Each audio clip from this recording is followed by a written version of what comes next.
So I did send my, I guess, my final email to you.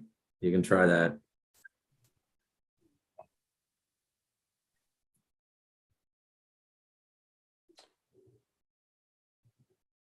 So we are live, Madam Chair. Okay, good evening, everybody. My name's Adam Kozlowski. I'm the Secretary Treasurer of the Land Division Committee. And to begin, we'll call the meeting to order. And the second item will be the land acknowledgement. We respectfully acknowledge that the County of Haliburton is located on Treaty 20 Mississauga territory and in the traditional territory of the Mississauga and Chippewa Nations, collectively known as the Williams Treaty First Nations, which are Curve Lake, Rama, Hiawatha, Alderville, Scugog Island, Bosley, and Georgina Island First Nations. We acknowledge a shared presence of Indigenous nations throughout the area and recognize its original Indigenous inhabitants and the stewards of its lands and waters since time immemorial. Next item on the agenda, as we are a new committee, we will do nominations for chair and deputy chair. And the first item, I would like to call for nominations for the position of chair. I nominate Liz Danielson. Okay, Bill has nominated Liz. Do we have a seconder? Good. Bob Snyder. Liz, do you accept the nomination? I do. Thank you. Okay, and I will read the resolution. Be it resolved that Liz Danielson be appointed as chair of the Land Division Committee. All in favor? Aye. Okay. So Walt is in the affirmative. Okay, thank you. And Madam Chair, I turn the meeting over to you. Thank you. So the next item of business is the nomination of deputy chair. And we're in a little bit of an interesting situation because we have some changes taking place in the committee. But aside from that, I would like to nominate Bob Snyder as deputy chair. Second that. Bob, will you accept that appointment as deputy? Yes, I'll accept that appointment. Thank you. So all in favor of Bob Snyder being appointed as deputy chair of the Land Division? Aye. Walt, are you all right with that? Yes, I am, for sure. Thank you. Thank you. So I won't go, well, I guess I'll read a bit of the normal introduction. As the public has heard, I'll be the chair for the Land Division, but I would like you to introduce the other members of the committee. At the present time, we have Bill Blakes representing Minden Hills, and Bill will be replaced at our next meeting by Tammy McKelvey, the councillor at large for Minden Hills. I'd like to thank Bill for his service on the committee. We have with us on the telephone Walt McKechnie, who is the deputy mayor of Dysart et al. And at our subsequent meeting, Walt will be replaced by Pat Kennedy, member at large. And we have Bob Snyder, public member representing Highlands East. We're joined by our Director of Planning, Steve Stone, and our official Land Division Secretary and Treasurer, Planner Adam Kozlowski. This meeting is being held through remote electronic participation in accordance with the Municipal Act 2001 as amended. The purpose of the hearing is to give each applicant or their authorized agent the opportunity to discuss their application with the committee and to respond to written submissions which may have been received. It's also an opportunity for committee members to broaden their understanding of each application by asking questions. Members of the public who are participating virtually today may also make oral submissions to the committee, whether in support of or opposition to an application. We do hear applications in the same order as they're received in our office. Our Secretary Treasurer will introduce each application and our planners will provide planning briefs. Then participants who have registered to address the committee will be admitted virtually to speak with the committee. Each participant will be provided 5 minutes to speak to the committee. With that, we'll now proceed with the agenda. And could I have a mover and a seconder to adopt the agenda as presented? I'll move it. I'll second. Thank you. All in Be- favor? Oh, sorry. All I in was just- favor? Oh, Aye. sorry. Go ahead. We're go ahead, I was Adam, gonna- sorry. Okay, be it resolved that the February 13th, 2023 Land Division Committee agenda be hereby approved. And you heard the all in favor. I did. Oh, Is there any declaration of pecuniary interest or general nature thereof this evening? None from Bill? Nope. Hearing none. Could I have a mover and a seconder to adopt the minutes of November the 14th? I'll move. Second. Seconded by Bob. Be it resolved that the minutes of the Land Division Committee meeting held November 14th, 2022 be approved as printed and circulated.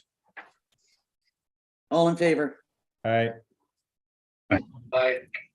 That's carried. Thank you. Okay, we'll move into the applications that we're considering this evening for consent. And the first application is Patterson et al. In Dysart et al. Thank you, Madam Chair, to committee. The application before committee this evening is for a new shoreline residential lot on Drag Lake. And the severed lot would have an area of 1.68 acres with frontage of 68 meters or 223 feet on Drag Lake. And the retained lot would have same area, and it would have 241 feet of frontage. Madam Chair, the agent for the applicant is here tonight, and he does have a PowerPoint presentation. So if it's okay with committee, I will defer to Mr. Morgan to do a presentation and provide committee with the information. Okay, Okay. So, Madam Chair, with your permission, I'll promote Josh to analyst. all right, So he that's can, fine. so then we can share the screen.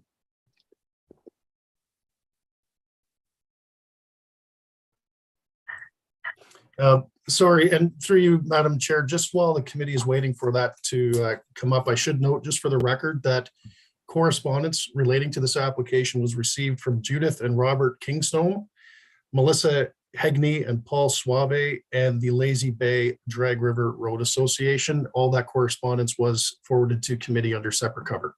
Thank you. Good evening, everyone. Good evening.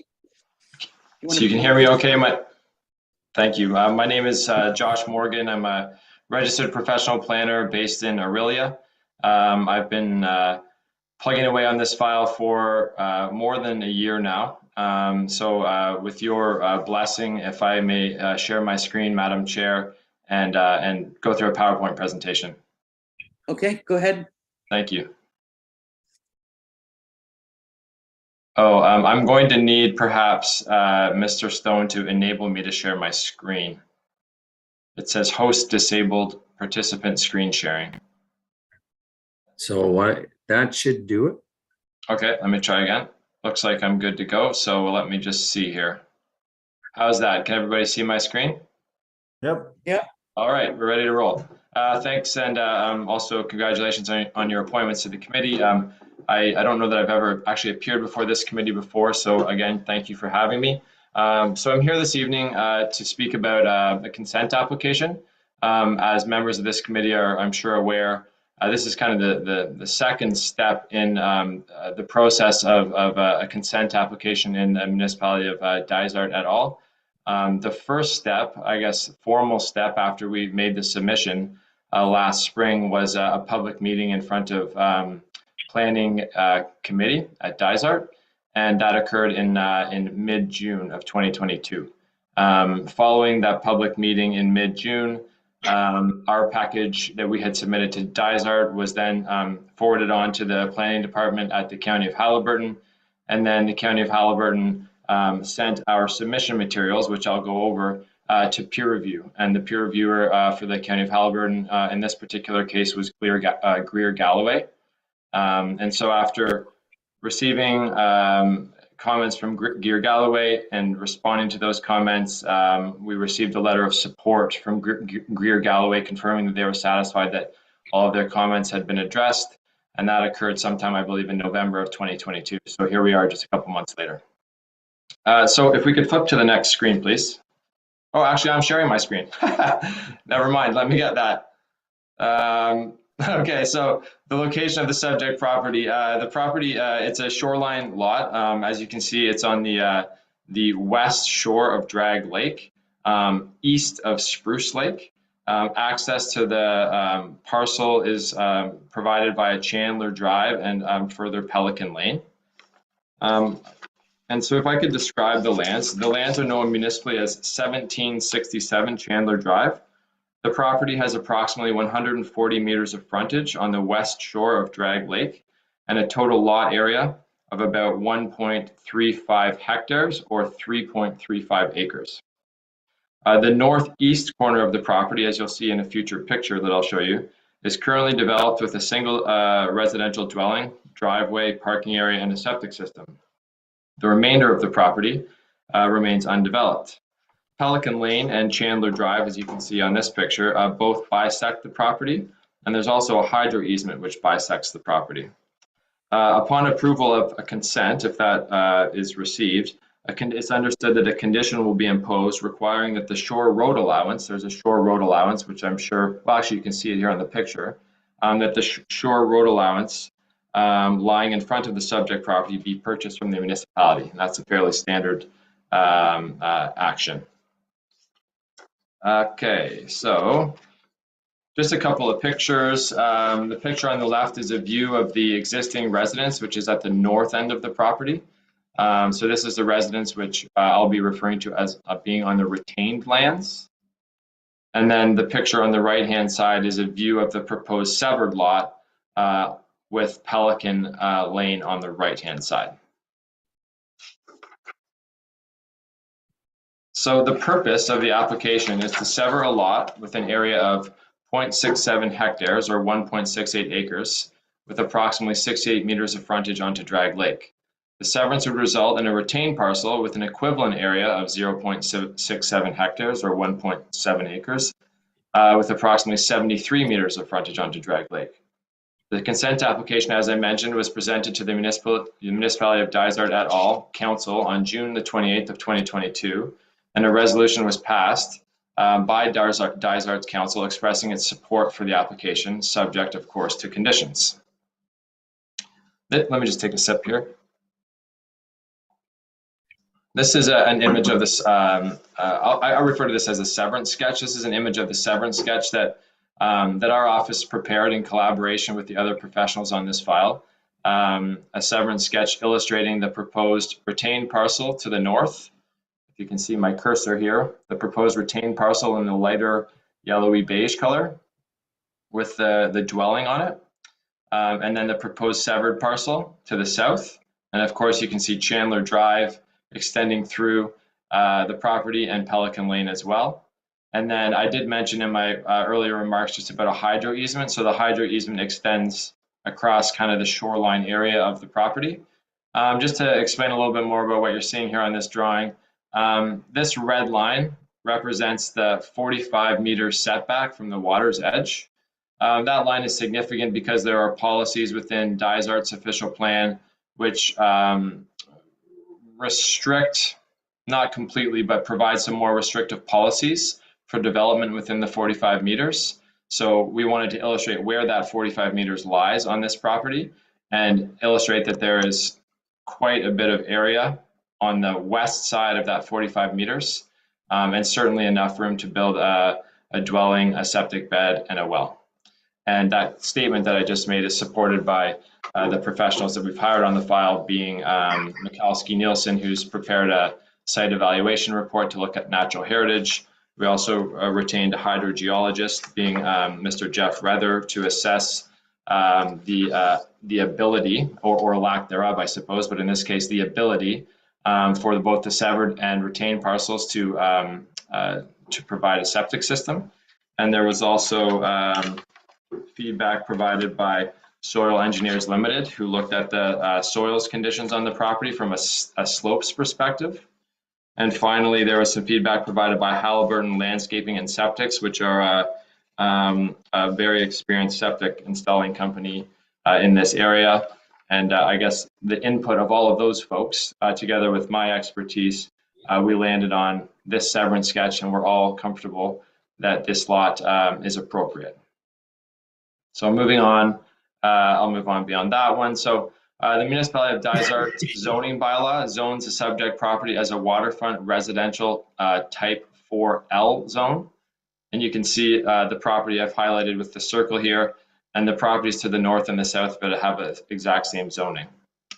The Dysart official plan designates the property as waterfront residential area. This is a standard land use designation that applies across much of the shoreline of Dysart. And onto the County of Haliburton's official plan, the entire property is designated rural lands by the County of Haliburton's official plan. So just a brief overview of the site evaluation report. This is a report that was prepared by Gord Nielsen of Mikulski Nielsen. The site evaluation report was a requirement of Dysart, and I believe also a requirement of the county's official plan. So prior to submission of the site evaluation report, prior to submission, a site evaluation report was prepared by Mr. Nielsen. The purpose of the site evaluation report was to study the slopes on the property, the water quality conditions in relation to Drag Lake, the natural heritage policies, and the Ducks Unlimited wetland layer on the County of Haliburton's mapping. The SER, or the site evaluation report, states that there are some areas of the proposed severed lot which are steeply sloped, between 30 and 40%, but there are also some areas of the proposed lot which are less steep and have average slopes of less than 25%. The proposed septic system located on this west side of Pelican Lane would drain towards Drag Lake, not Spruce Lake, and that's important because I believe Spruce Lake is a cold water lake, so it was important to illustrate that septic systems do not drain towards Spruce Lake. In this case, it's Drag Lake.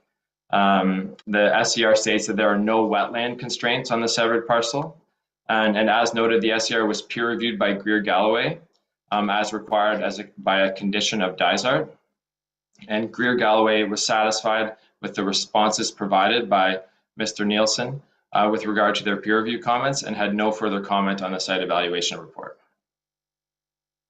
An overview of the hydrogeological assessment. So as I noted, Wilson Associates prepared a hydrogeological comment letter regarding the proposed severance, and the purpose of the letter was to provide a preliminary opinion regarding the viability of developing the proposed severed lot from a sewage disposal perspective. Of course, in order to sever a lot where there aren't any services, you need to be able to illustrate that the proposed severed lot and the retained lot can both be serviced with private septic systems.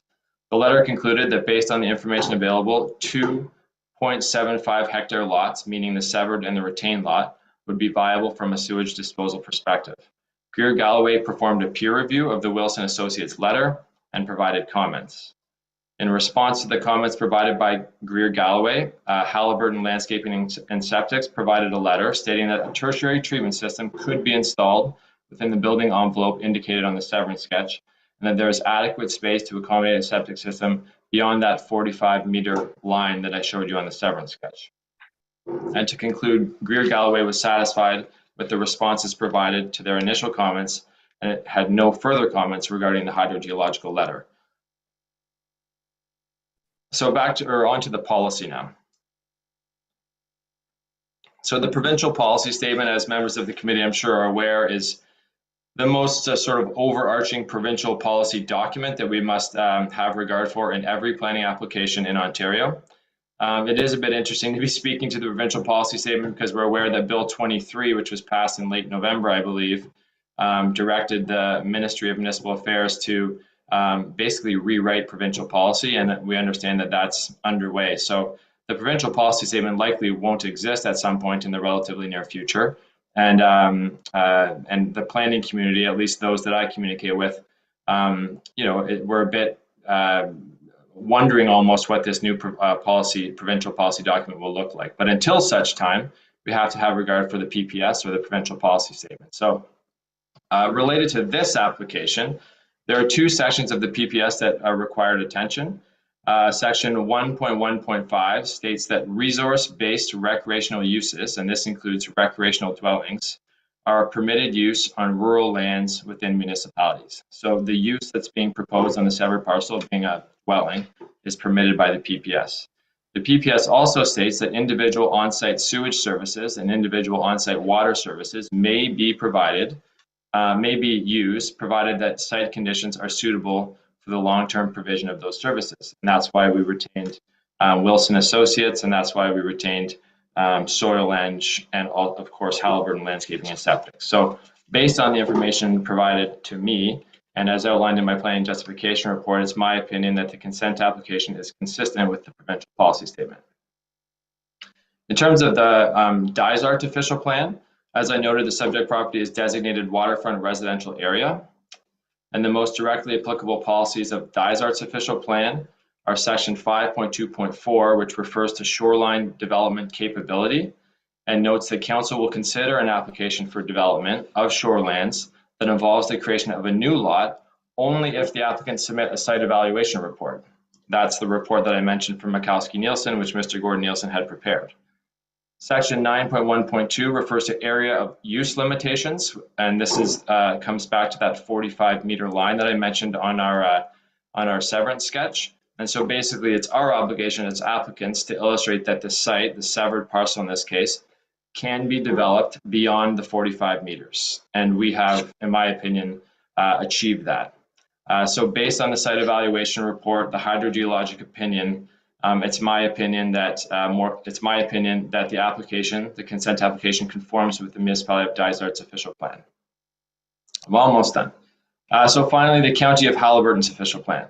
As noted, the property is designated rural by the County of Haliburton, and the following sections are most directly applicable to this application. First, section 3.1, which states that the predominant land uses within the rural lands designation are resource-based recreational, the management and use of resources, and limited residential development. Of course, the proposed development of a single detached dwelling together with well and private service with well and private septic systems is defined as limited residential development. So the use as proposed is permitted by the Haliburton official plan.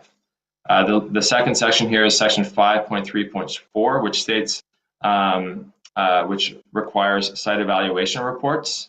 And it notes that local official plans are to include policies and criteria for site evaluation reports. So our site evaluation report was analyzed by the planning staff at Dysart. It was also analyzed by the planning staff at the County of Haliburton, and it was also analyzed by the County of Haliburton's peer reviewers, being Greer Galloway. And each of those three entities have confirmed in writing that they believe the site evaluation report is appropriate and that it illustrates that the severed parcel can be suitably and appropriately developed. So concluding remarks, the proposed consent application will support a proposed lot size suitable for a modest sized dwelling, an amenity area, driveway and parking and septic system, each which will be set back more than 45 meters from Drag Lake. It's understood that if the severance is provisionally approved, a condition will be imposed requiring that Part 1, which is the area along the shoreline, will be purchased from the municipality, and that the Part 1 lands will be added to both the severed and the retained parcels. As I noted, it's my opinion the application conforms to the provincial policy statement, the municipality of Dysart official plan, and the County of Haliburton's official plan. And as noted, Greer Galloway, the peer reviewer hired by the County of Haliburton, has confirmed in writing that each of their comments have been addressed and they're satisfied that this application is appropriate. That's it for me. I'm sure there will be questions and I'd be happy to answer them. Thanks for hearing from me. Okay, thank you, Josh. That's much appreciated. Detailed report. I wonder if, Adam, if you have any comments that you'd like to make before we ask questions or before we entertain anybody else to speak to this application. Through you, Madam Chair, to committee, excuse me.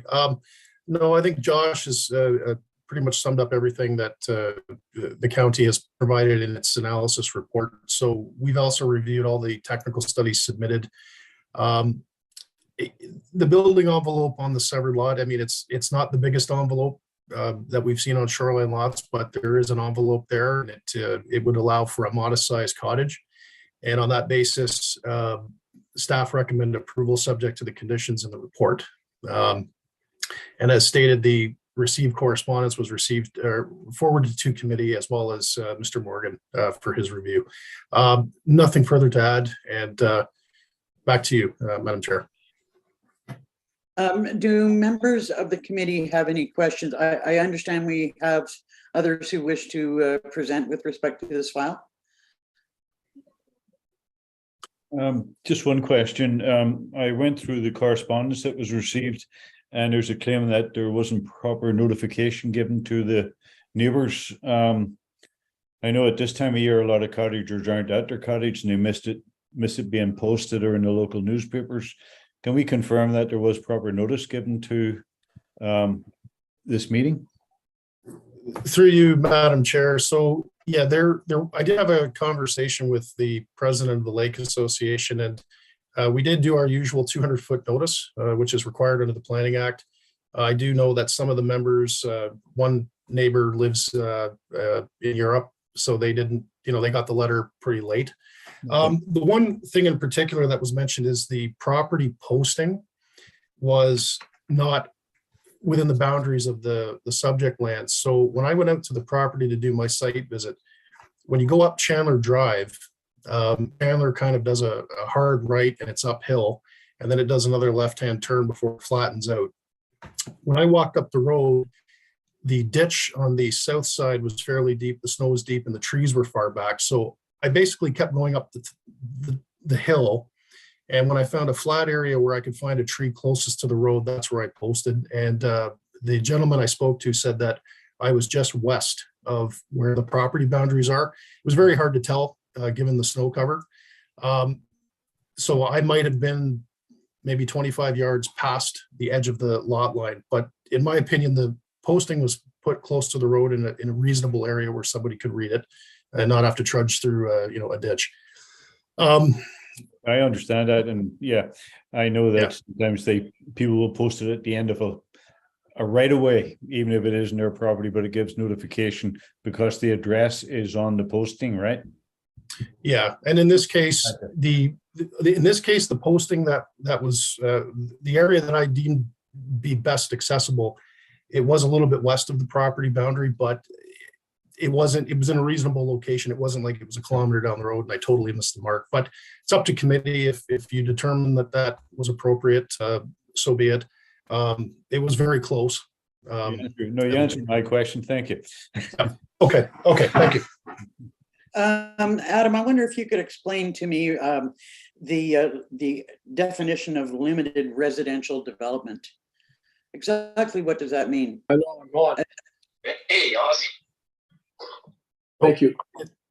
Is that, sorry, limited residential development in terms of the PPS? Well, it was referred to in Joss's presentation, and I see we're talking about the development of a modest-sized dwelling.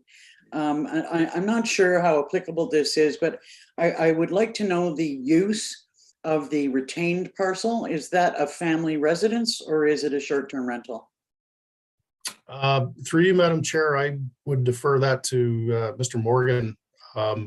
I've had conversations with others who suggest that it's a rental, but I'll have Mr. Morgan address that. Yeah, sure. I'd be happy to. Yeah, I spoke with my clients about that either Thursday or Friday of last week, and the answer received was that they use the property on occasion themselves, and that also they sometimes rent it out through one or other short-term rental website.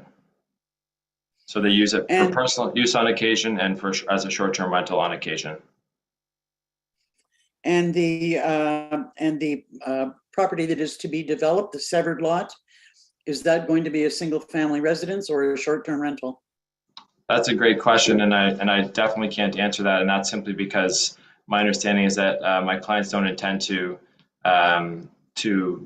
build on the property themselves. So I think the intention here is to create a lot, and then whether they hold it or whether they sell it has yet to be determined. I guess my question is relative to the concerns about drainage and septics that have been addressed in what you're speaking about so far. But traditionally, it seems that many of the short-term rentals in the area are overpopulated, depending on what their bedroom use is, and thus have a fairly serious impact on the property. And if it's going to be the same developer that builds on this property as the retained lot, I see there is a substantial amount of degradation in the front of the property, including the shore road allowance. Are you noting a substantial amount of degradation that's present on the property right now, Chair? Yes, I am. If I'm not mistaken, the property was cleared right down to the water's edge, stripped.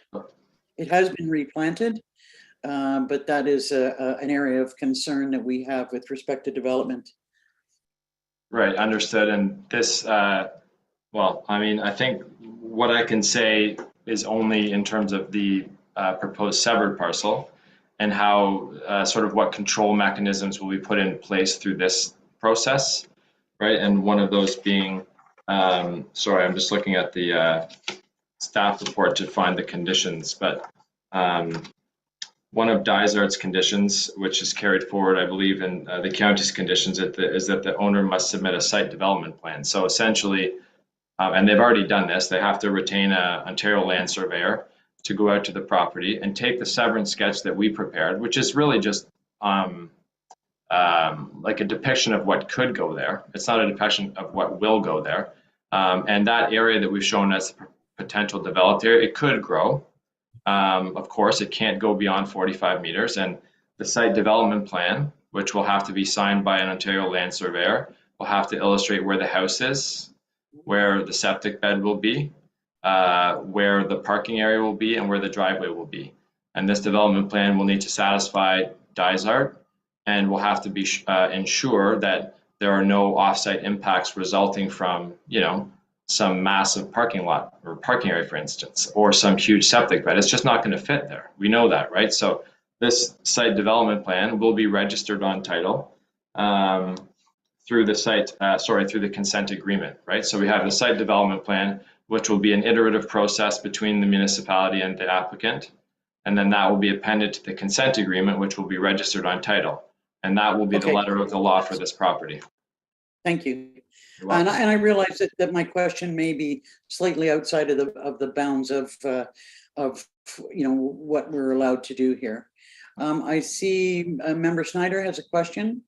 Thank you, Madam Chair. So I may need some clarification either from Adam or Josh.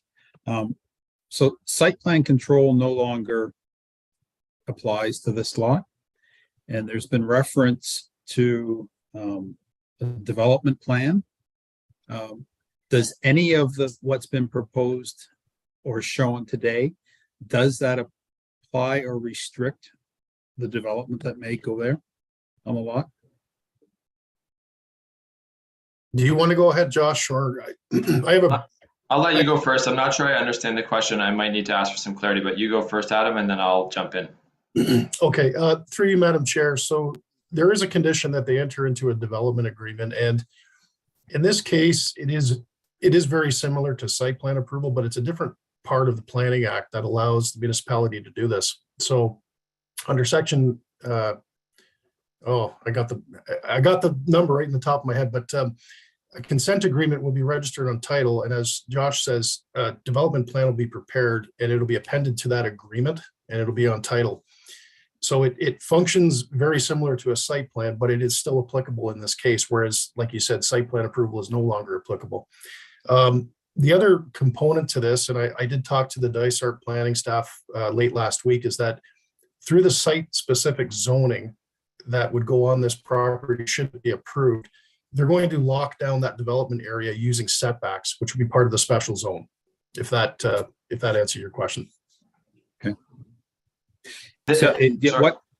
sorry, Josh, what confused me was that Josh said a surveyor would go out and determine the building and septic envelope, which seems a little contrary to what we've just done with all the studies that have done on the property, and why those studies didn't give us the envelopes that are permissible or possible. Could I just provide a little clarity? Because I think that's a good point. I just want to make sure that everybody understands sort of like the scope of the studies that were prepared. So the team that we have, sort of their job was to identify whether or not the severed parcel was developable, basically. And not exactly how it would be developed, like not specifically in terms of what exactly are the dimensions of the building footprint, et cetera, but just first of all to determine whether it's achievable. You know, whether there's enough area there for a reasonable sized dwelling, whether there's enough room there for a septic bed, whether there's enough room there for a driveway. Exactly where those things will go will be, you know, obviously my decision, or my clients have decisions to make based on their conversations, and I'm sure I'll be part of them with the surveyor.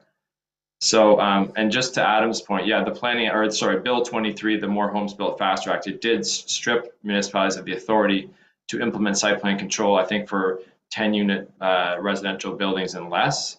But as Adam noted, this consent agreement, which is required as a condition of the approval should it be approved, is a separate section of the Planning Act that was not stripped away as that site plan control section was. I hope that helps.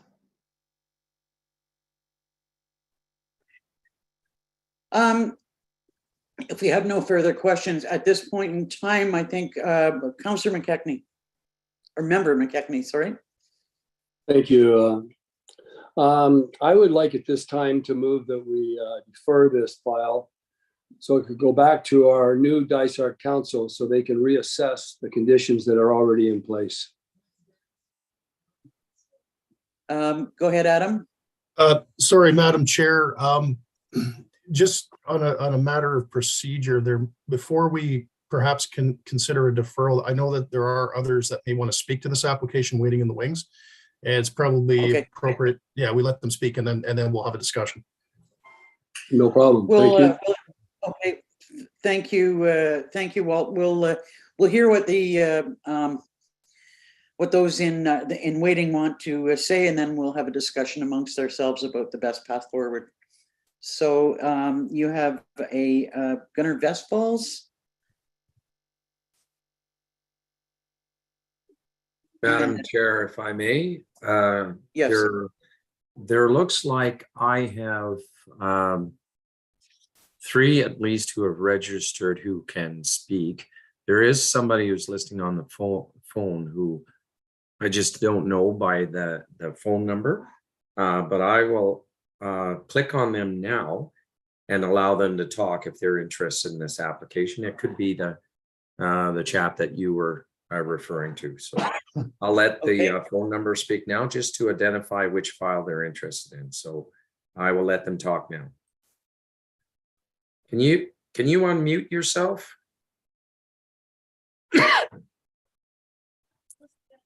So are you? Hi there. Hi there, it's Trish Minchella, and yes, it's about this file. Okay, so it's Trish, is it? Yes, sorry, I couldn't get on the Zoom. It just wasn't cooperating with me tonight. Well, you're not alone in that. Okay, If you Madam want- Chair, thank you for allowing me to speak. My name is Trish Minchella. My brother Tom Mulford and I own the property right beside 1767 Chandler Drive. We're at 1045 Pelican Lane. We've owned the property with our family since 1969 for over 54 years, and we purchased it from the original owner. The first time I met Benton Brown was the summer after he and his partners had purchased the property from Steve Fitch. He was down by the water's edge with his wife and 4 children, and we chatted, and he informed me that he was moving onto the property with his family when their home was built. I was happy for him at the time, but not for very long because he misled me. So I don't know if you know, but Blackstone has turned into a very, very busy Airbnb. People are there every weekend, every week. We've seen a constant excessive noise, people trespassing, a huge increase of boat traffic on the lake, disturbing the peace of the bay. As you know, the developers that built Blackstone knowingly and illegally built a road on the Kingstones property, for which they went to court and lost. They also knowingly and illegally cut down too many waterfront trees and had to pay a fine for that. And in so doing, they also destroyed the landscape and natural habitat for many wildlife species. These developers told Dysart et al. Planning Department that last spring or fall, I'm not sure when it was, that they had sent out notice of severance application to the 3 abutting properties. This never happened. They misled you. The first time we heard about it was the beginning of February of this year, and that was through Gunners. If I had received notice last spring or fall of a severance application, I would have contacted the LBDRRA and we would have attended the council meeting where it was endorsed and forwarded to the County of Haliburton. We were not given the opportunity to do this, which would have been the proper and legal thing to do. We are very, very concerned about the road. Chandler Drive is a privately owned road since 1978. My family has been in a long-standing member since its inauguration 45 years ago. We pay to have contractors maintain the road. Blackstone is now a business rental property, and we've seen a significant overuse of the road, which translates into more upkeep and dollars spent.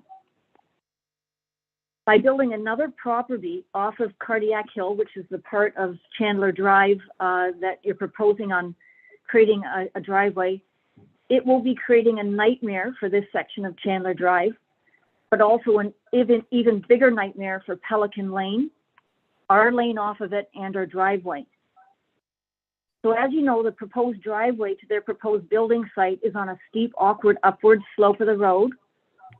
This will create more runoff into the south ditch, which directly runs down into our road, Pelican Lane, which 3 homeowners at present, including myself, maintain privately. Not only that, again, it affects our little road and our driveway because all the runoff comes right down there. We have a heck of a time right now trying to keep the ruts out, even with the road the way it is. Okay? So we're very concerned about who's going to be responsible for fixing the aftermath. Every single late spring is going to be a disaster. Okay. So next point. On October 6, 1992, Dorothy Chandler, our next door neighbor that used to own the property where Blackstone is at present, she put an application to sever this property and it was denied. And why? For environmental concerns. It was determined over 30 years ago that because of shallow bedrock, that only 1 septic field was to be allowed on the property. This was in 1992. So I'd like to think that we've evolved environmentally speaking significantly since then. The new developers have proposed 8,000 square feet of mature forest to be clear cut directly above our property. With excessive bedrock, shallow roots on a high ridge with lots of wind, we're really concerned that trees may come down. We're concerned about power lines being compromised. We're concerned about the devastation to both Chandler Drive and Pelican Lane with excessive runoff. We're concerned about septic leakage onto our property, forest, and into the lake, especially now that I know it's draining onto Drag Lake. We're concerned for the wildlife. There's a beautiful snowy owl that lives right in that bush. Concerned about excessive noise, people trespassing, and the disturbance of our peace.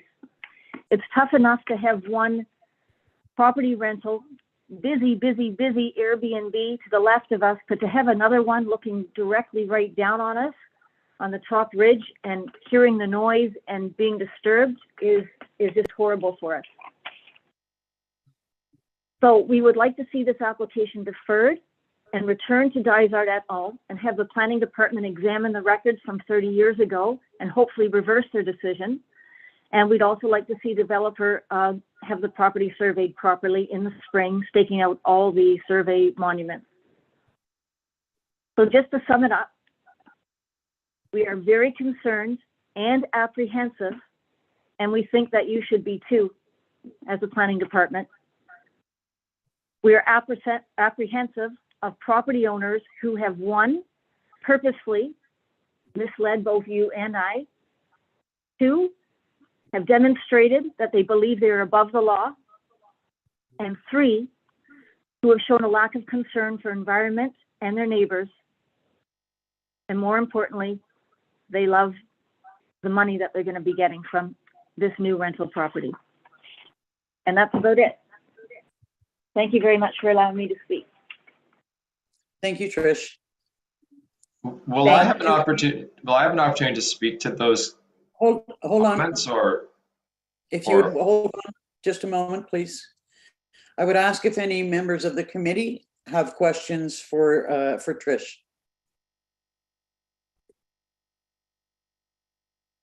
Hearing none, then Josh, if you wish to respond.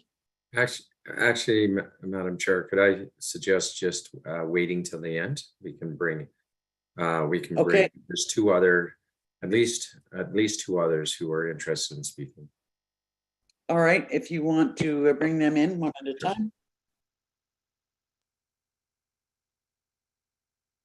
So I just muted Trish, so everybody knows. There's a chap here by the name of Benton, and I will allow him to speak now. I believe he's one of the owners. Oh, okay. Do you want to wait to the very end for him? I don't think it matters what order people speak in, really, if he's next. So I am asking him to unmute.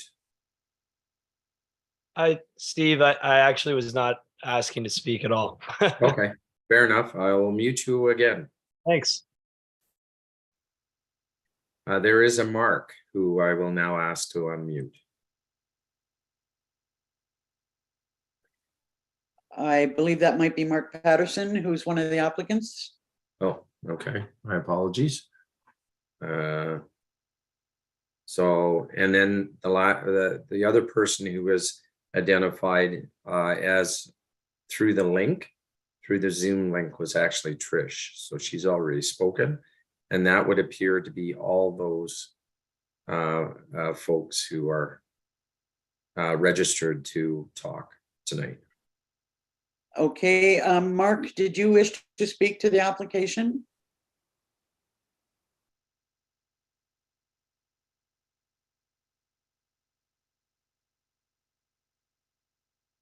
Mark, can you hear me?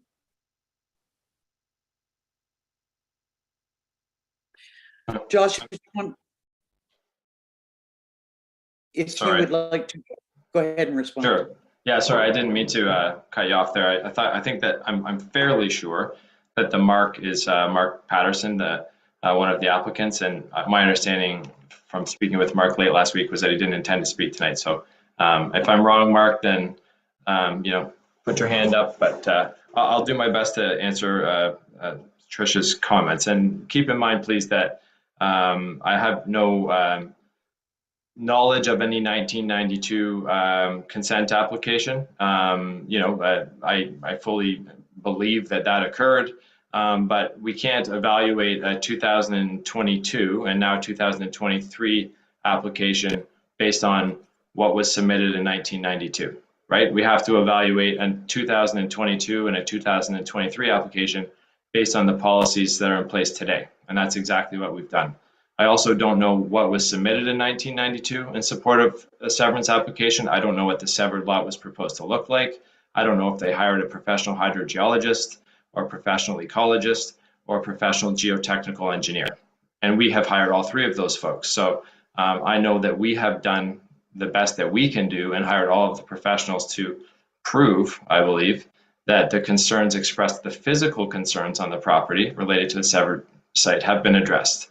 And we have satisfied the county's peer reviewers in that regard. So I feel confident in that. I just like to just reiterate procedurally again that concerns which are real. Like if I'm Trish, I want to make sure that the road is not ruined or damaged in any way by this development. Well, that's one of the purposes of this site development plan, right?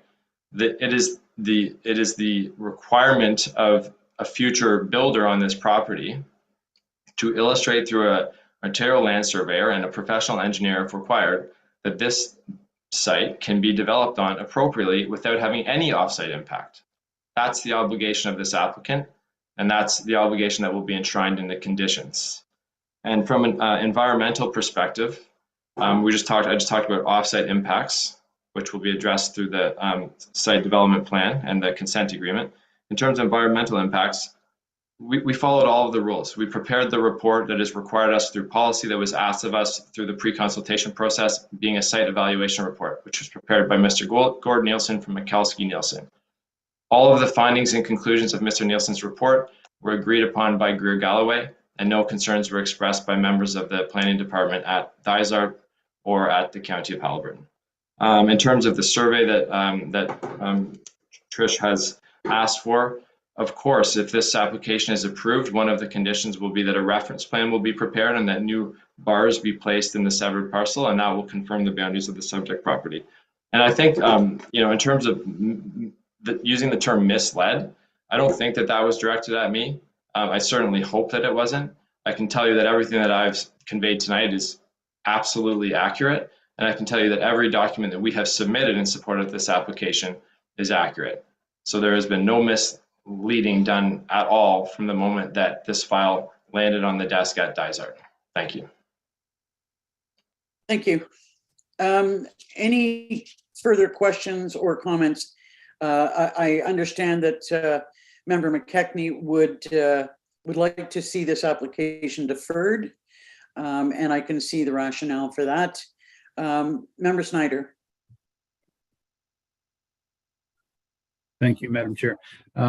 Two questions. Adam can probably answer them best. Does the 1992 application have any bearing on this application? Through you, Madam Chair, as Josh said, no, it doesn't. That application was made in another time under completely different planning regime in Ontario.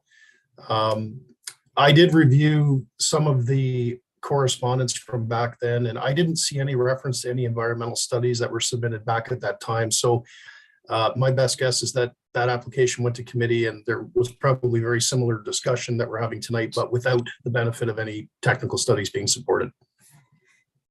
And my second question, Adam, is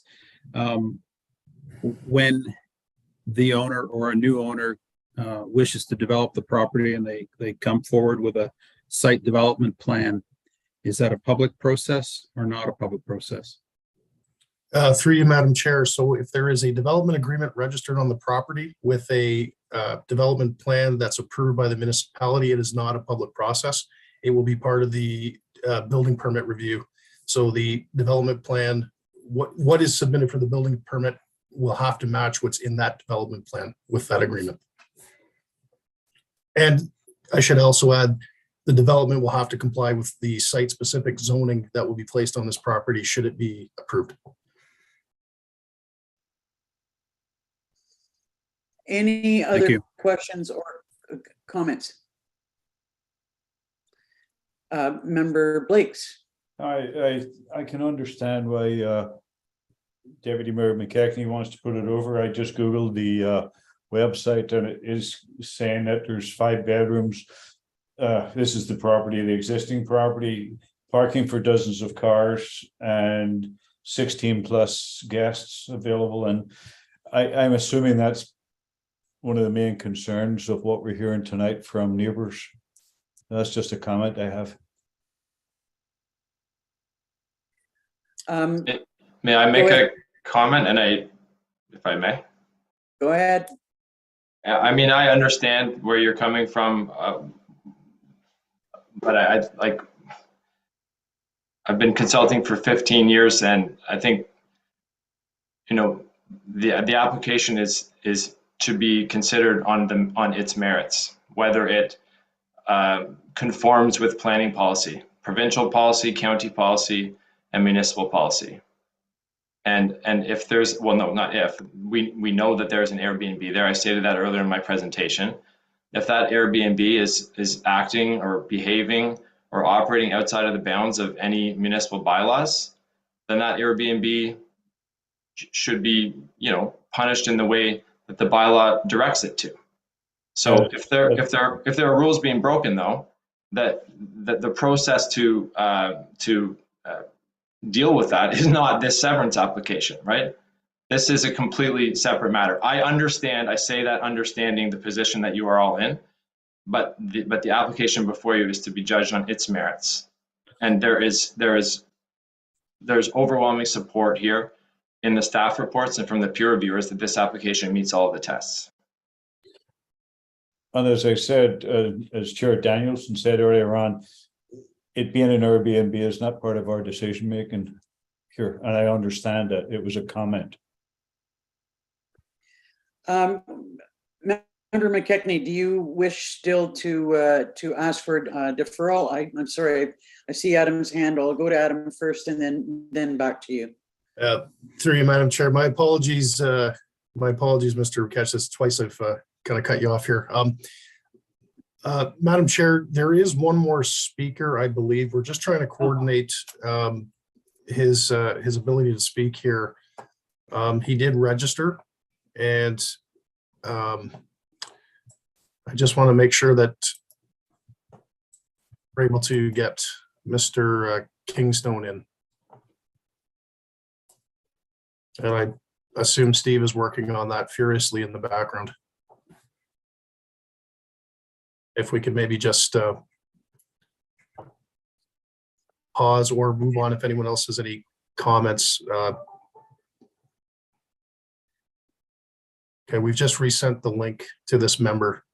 So if maybe just give it one moment and we'll see if we can get this, this is a registered speaker.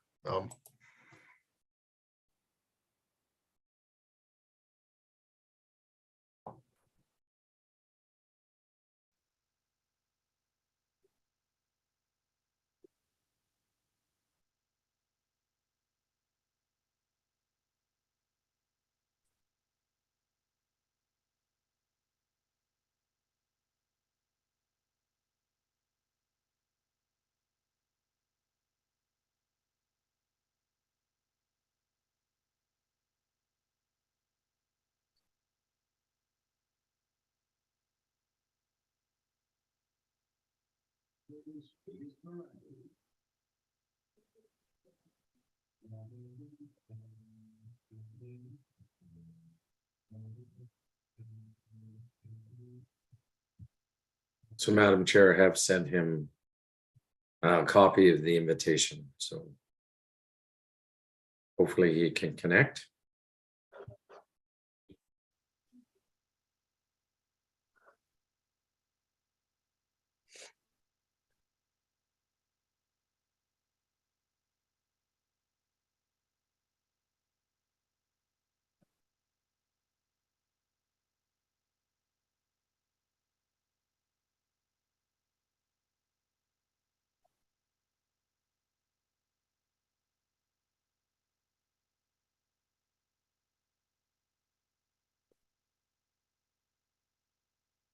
So he has joined us, so I will allow him to speak.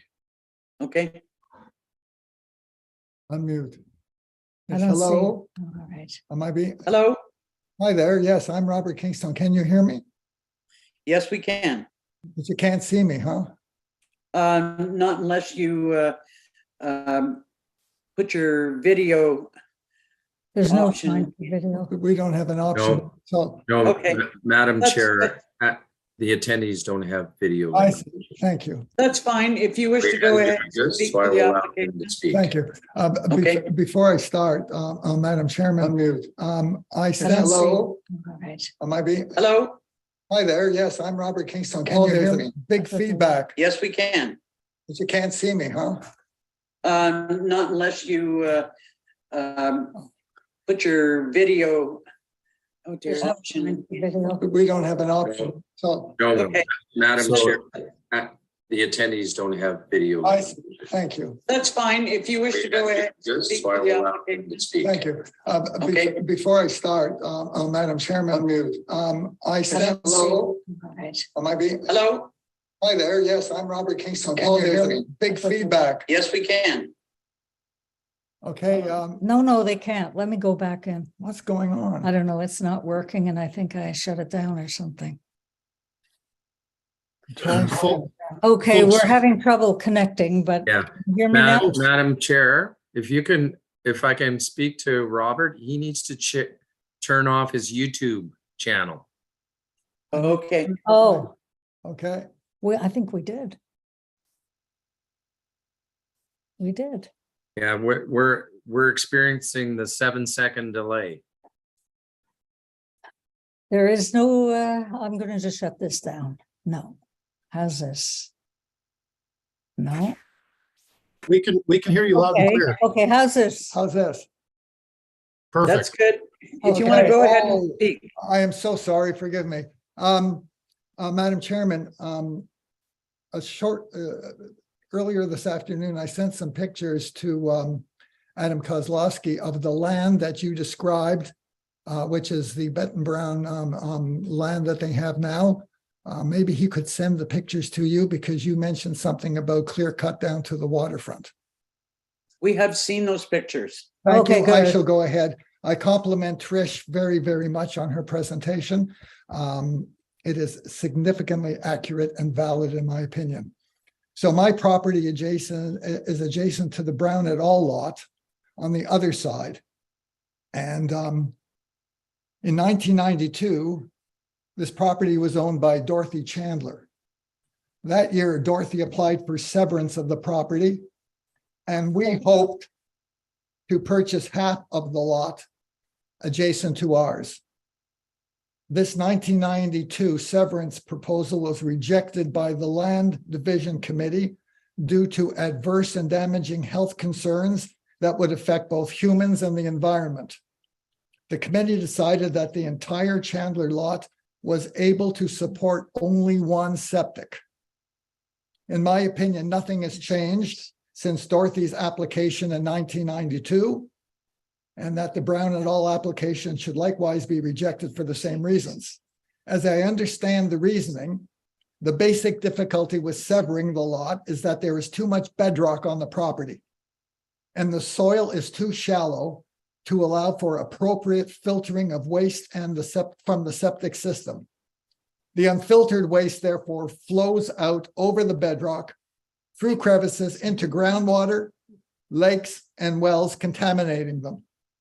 Such contamination of water by human waste can cause disease such as E. coli, intestinal parasites, salmonella, hepatitis, and giardia. I have treated many patients with these diseases who have contracted them without having to travel outside of Ontario. Frequently, there are signs on the Head Lake in Haliburton warning of water contamination. Use at your own risk. I hope that does not happen to our lakefront on Drag Lake. In addition to human waste, chemicals from the septic discharge, such as phosphorus and nitrogen, can cause growth of algae in lakes and pose environmental threats to underwater plants, fish, and other aquatic organisms. Thus, an additional septic on the severed property would increase risks to human health and the environment. There is already one septic on the property, and according to the 1992 decision, no more can be constructed. Presently, Brown et al. Rent out their cottage year-round as an Airbnb. I have noted on many occasions that there have been at least 18 renters at one time using the cottage and at least 13 cars. If Brown et al. Were to operate an additional Airbnb on the severed lot, I'm extremely concerned about the adverse effects of such increased discharge now from two septics. In addition, the Brown et al. Property has a hot tub in front of their cottage. Many individuals use it. Where does the contaminated water from this hot tub drain? How frequently? And how is it disposed of? In August 2022, I emailed the chief building official, Mr. Carl Corpella, about these concerns, but as yet I have not had a reply. I also object to the severance based upon the damage that Brown et al. Have done to their present lot. Brown et al. Have clear cut a swath of trees from Chandler Drive to the water's edge. They have badly disfigured the land and destroyed the waterfront shoreline. This shoreline damage was apparently against the bylaw and was also done without written MNR approval as required. I fear that the severed lot and the waterfront shoreline will be similarly destroyed. In addition, Brown et al. Built a laneway to their property through our adjacent land without our permission or knowledge. This was done in spite of them having an official survey of their own lot, which showed where their laneway would have been placed on their property. Therefore, on the basis of the above considerations of harm to both humans, the forest, lake ecology, and Brown et al.'s careless disregard of our property and the shoreline requirements, and given that the property is unchanged from 31 years ago, when severance was rejected, I urge you to confirm the past decision, reject Mr. Brown et al.'s application for severance. One wonders what rationale or justification the Land Development Committee and the MNR could now provide that would override the original and ultimate responsibility and appropriate rejection. More and more frequently in Haliburton area, we are seeing the sacrifice of the beauty of our land and the natural environment for purposes of development and profit. Thank you for allowing me to speak. Thank you, Robert. Your comments are appreciated. Any questions that the committee have? No. Member McKechnie, would you like to speak? Thank you, Warden Danielson. Yeah, it's like we have a new council and we definitely would like this to come back, and we'd like to look over all the conditions. And needless to say, the septic issue is definitely one of the areas that we're concerned about. We're definitely concerned about that. We want to ensure that the water safety and quality will stay pristine for Drag Lake in the future. So we definitely want this to be deferred back to our council, just so we can reassess all these conditions. Thank you. Any comments from other members?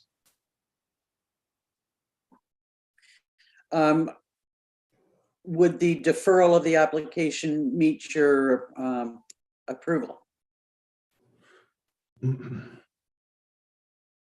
Go ahead, Adam. Through you, Madam Chair, to committee. So if I'm hearing Mr. McKechnie correct, it sounds like he is tabling a resolution to defer. So procedurally, what I'd like to do is just record the reasons for the deferral, and then, Madam Chair, we will need a seconder to proceed with that deferral, and then if that occurs, then we can call the vote. I think he stated his reasons that that Dysart et al. have indicated their interest in reviewing the comments, given that they're a new council. Okay, so through you, Madam Chair, so Mr. McKechnie, he is tabling a resolution to defer to revert or bring this application back to Dysart. That's correct. Okay, and do so we have a seconder for that request or motion to defer? I'll second it. Member Blake seconds.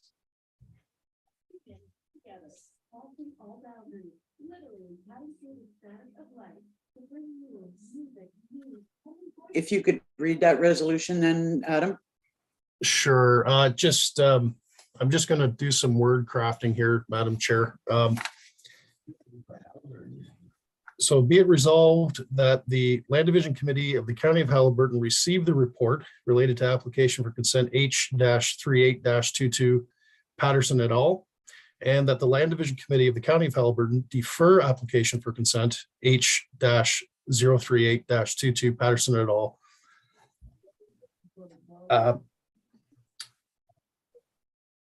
This is where the wording pending, so I'll say pending reconsideration of the application by Dysart Council.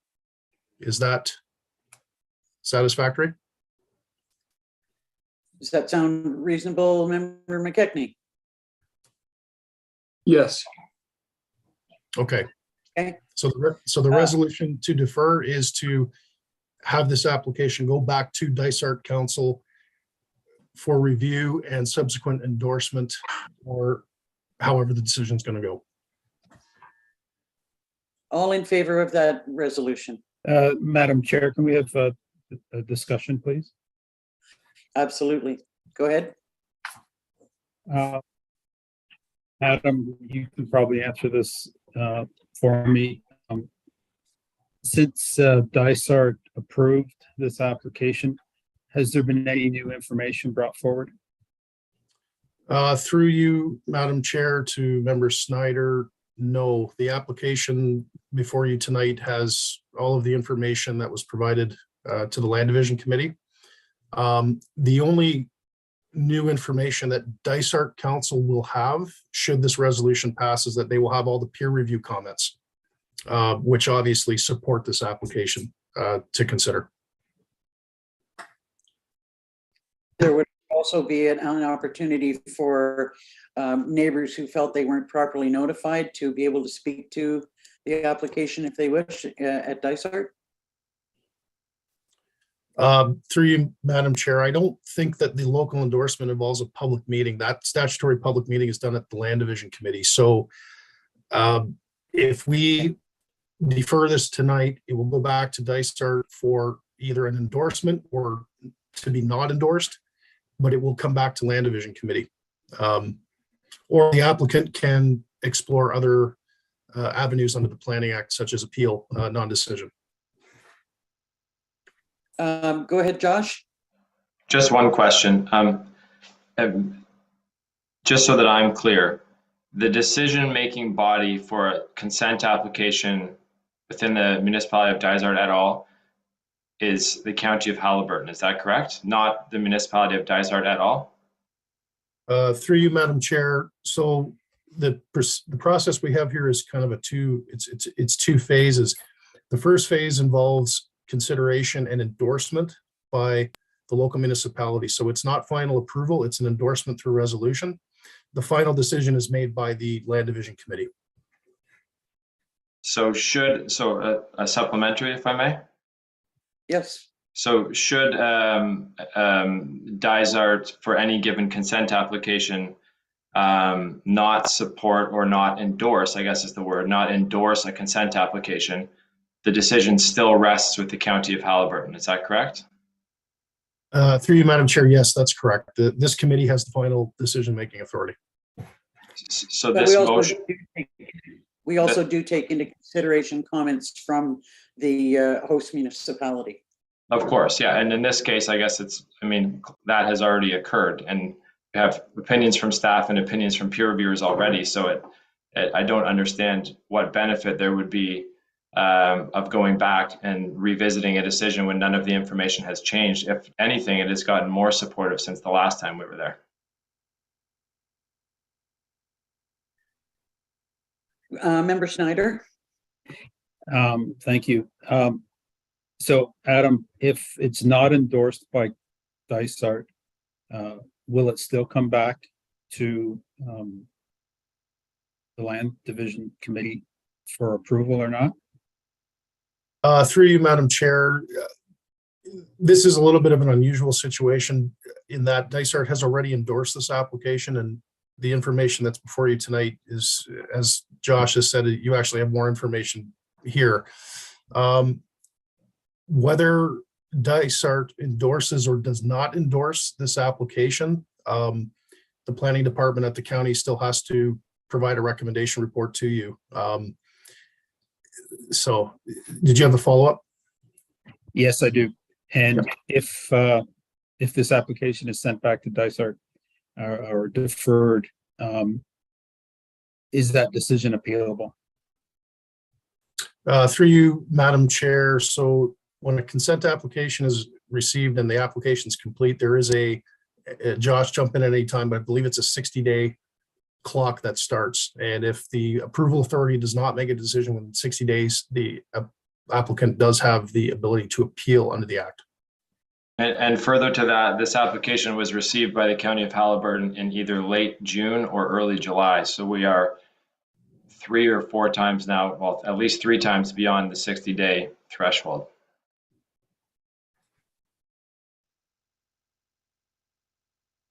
Any other questions, Member Snyder?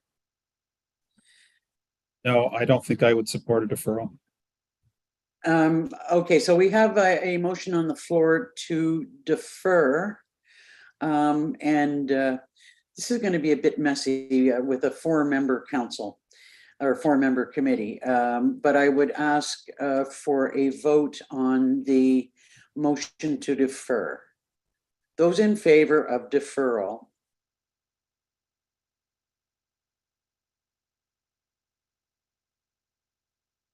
Member Blakes. Based on the discussions, I feel that I can't support the motion at this time.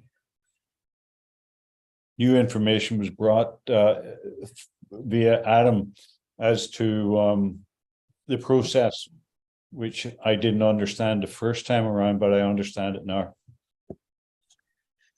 Well, given that it is a tie, it would be, no matter what I vote, it would be a tie vote, and the motion to defer appears to be denied. When there's a tie vote, Walt, it becomes an automatic denial of the resolution.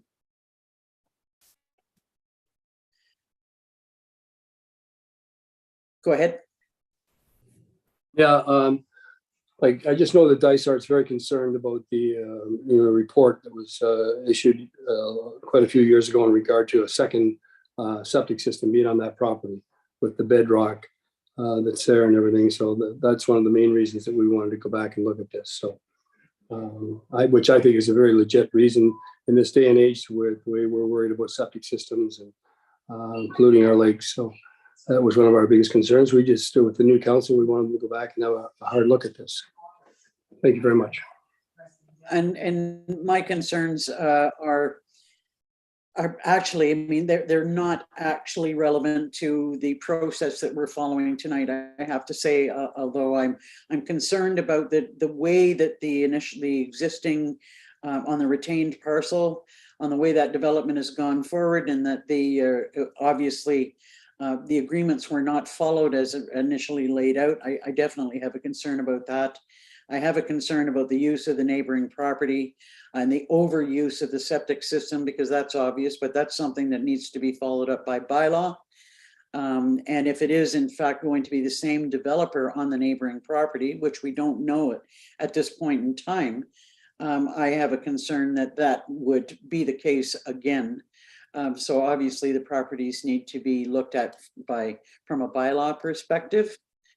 So the motion to defer is denied.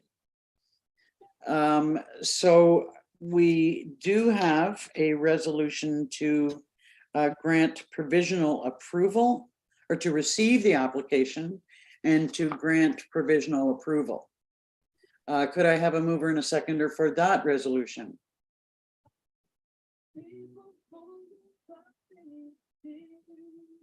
Now, if we're not going to do one, we need to, are the members willing to approve this application or give provisional approval to the application?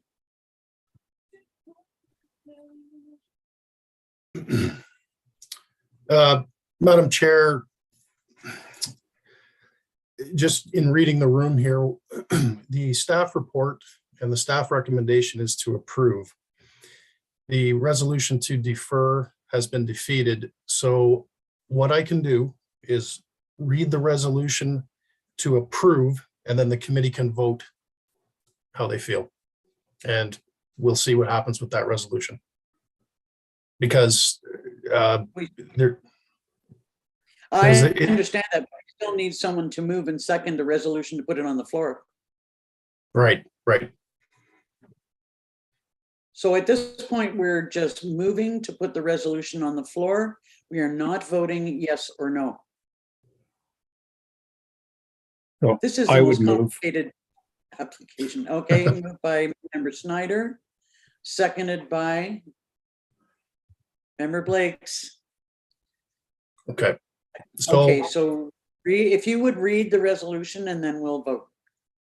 yes, and just committee moving and seconding does not bind you into how you vote. You're just moving and seconding for procedure. Be it resolved that the Land Division Committee of the County of Haliburton received the report related to application for consent H-3038-22 Patterson et al., and that the Land Division Committee for the County of Haliburton grant provisional approval of application for consent H-038-22 Patterson et al., subject to the conditions outlined in the staff report. And I will call for the votes. Member McKechnie, No. Member Snyder, Yes. Member Blakes, Yes. and Chair Danielson.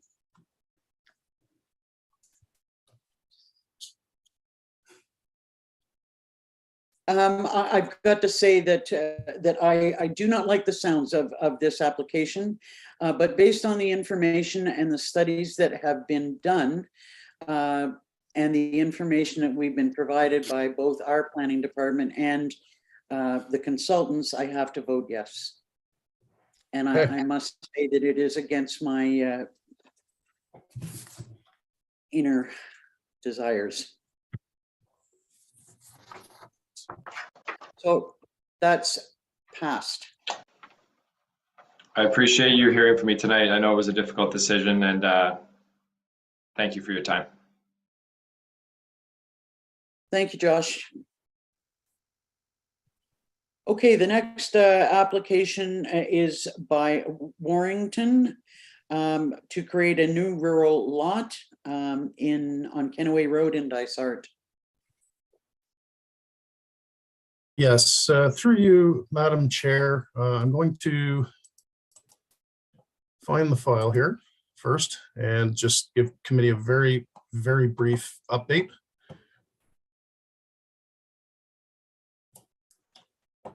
So I will.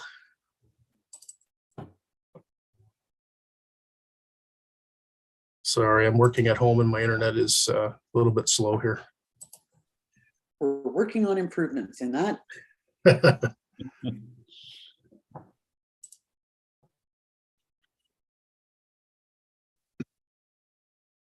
Okay, I'm going to share screen and walk committee very briefly through this. And as well, Mr. Anthony Usher, who is the agent for applicant, is also in attendance. And I will hand it off to Anthony once I'm finished my my introduction. Okay.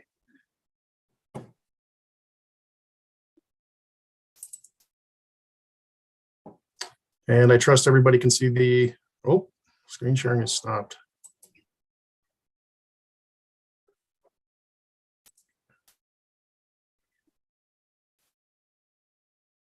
And I trust everybody can see the sketch. Yes, we can now. Okay, perfect. So as committee remembers, this application came forward back in November, and it is an application to reconfigure this, I'll call it, for lack of a better word, a machete-shaped lot, and to reconfigure it into this square shape here. And the reason for this is that the applicant is in the midst of purchasing this road allowance right here, which will result in these two parcels merging. So as a preemptive measure, the applicant is basically doing a lot reconfiguration to change the irregular shape of this machete, as we'll call it, into this square piece here. And this application was originally deferred back in the fall because the Mesquabi Lake Association had written in with concerns about road maintenance and the obligations of the applicant to contribute to road maintenance throughout the life of this development. So what staff have done in conjunction with the Mesquabi Lake Association and Mr. Usher is we have worked collaboratively and created a condition that will require that the applicant enter into very similar to the last application. It's a 5126 agreement. And the 5126 agreement will have clauses that compel the owners of this property, present and future, to abide by the covenants of the road association, which include financial contributions for maintenance. This is a requirement of the county's official plan as well as the Dysart official plan. So the condition is included in the staff report. We recommend approval. Mesquabi Lake Association is happy with the wording, and the municipality of Dysart as well is satisfied that this condition wording will satisfy the municipal official plan. Staff recommend approval subject to the conditions, and I'd be happy to answer any questions. And I believe Mr. Usher might have lost connection.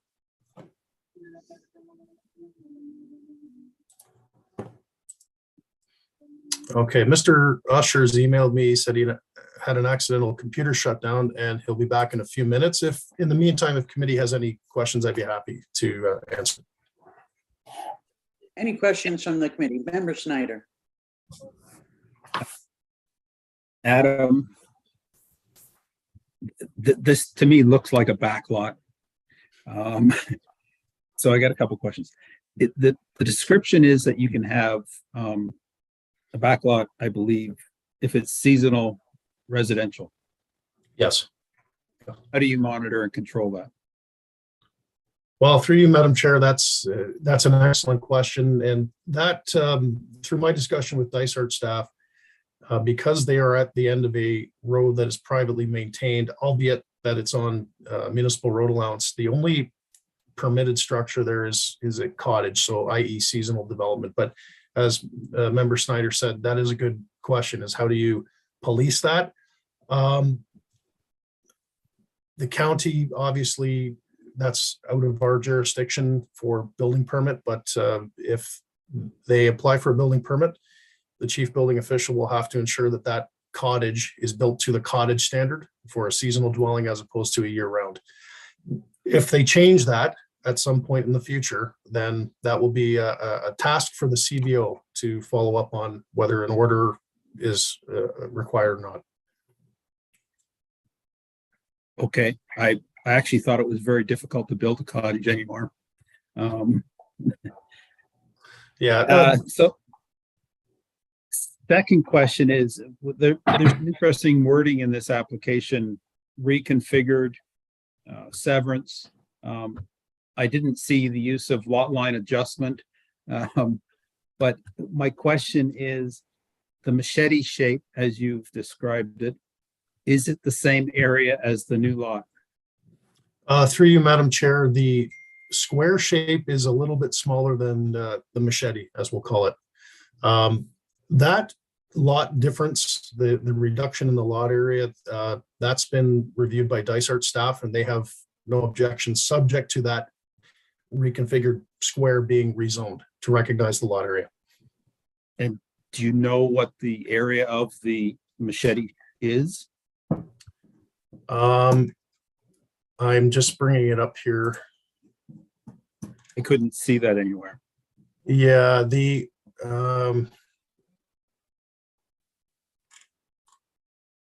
hopefully Mr. Usher can swoop in here. I'm just going through the staff report.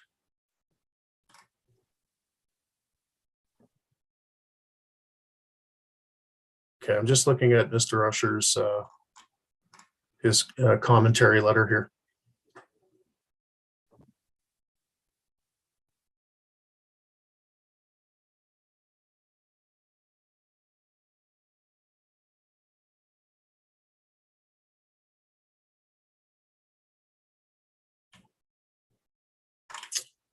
Okay, I don't see it yet.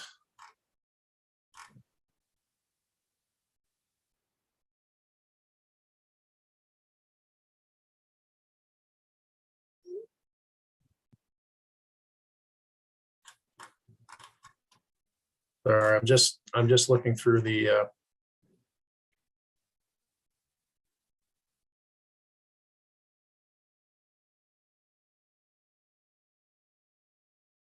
so I'm seeing here a dimension of 3.9 hectares. It's the new lot. Yeah, the severed / reconfigured parcel of 3.9, so 9, just under 10 acres.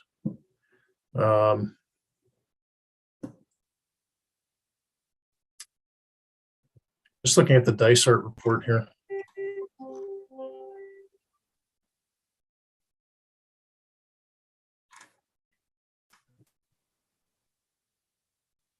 Okay, sorry. Through you, Madam Chair. So the original lot area of the machete, as we'll call it, is 4.9 hectares.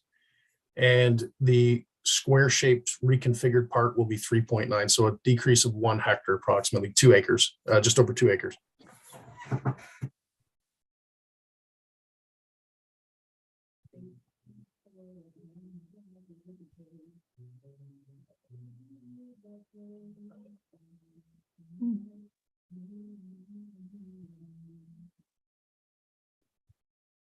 Sorry, through you, Madam Chair, did everyone hear that answer?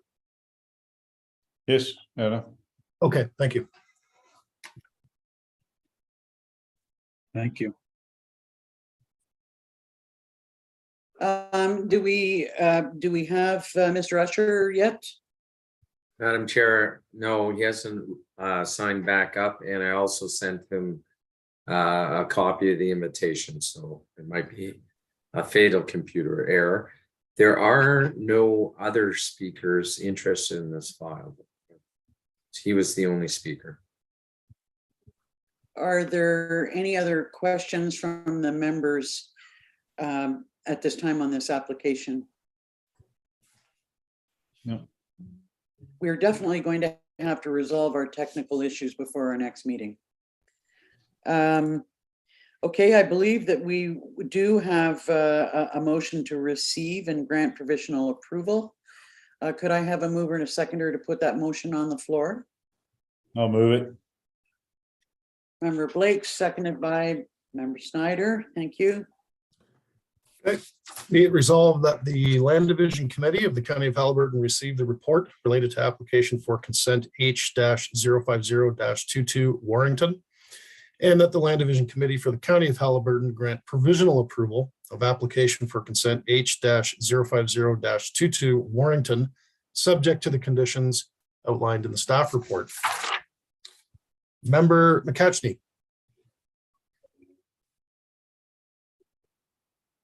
It's McKechnie, and yes. Member Snyder. Yes. Member Blakes. Yes. And Chair Danielson. Yes.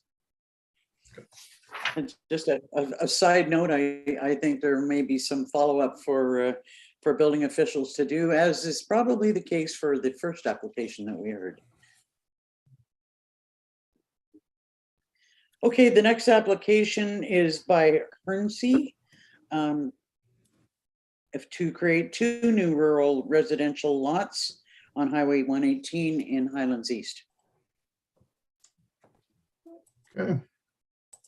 Thank you, Madam Chair, and I'm just going to open up that file.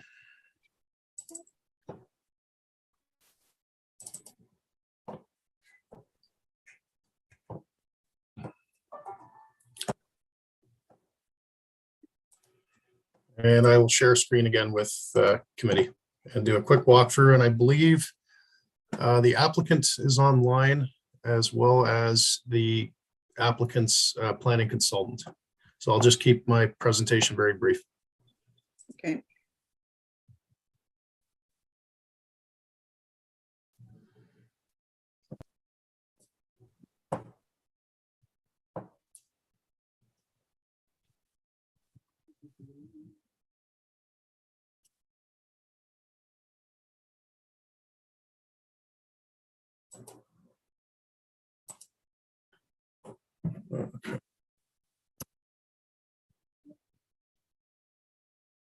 So applications of H-04822, which is the north property here. Well, we'll call it the middle property. This is the first new lot. This application would create a new vacant rural residential lot having an area of just under 32 hectares with 1,475 feet of frontage on Highway 118. And this is just southeast of the village of Haliburton, just inside of the Highlands East boundary. The second lot, which is H-4922, which is right here, this is the southernmost lot. This would create a new vacant rural residential lot having an area of 14.67 acres with 1,275 feet of frontage on Highway 118. And the retained lot up here at the top end of the property would have 40 and a half acres of area with 1,355 meters of, 1,355 feet of frontage on Highway 118.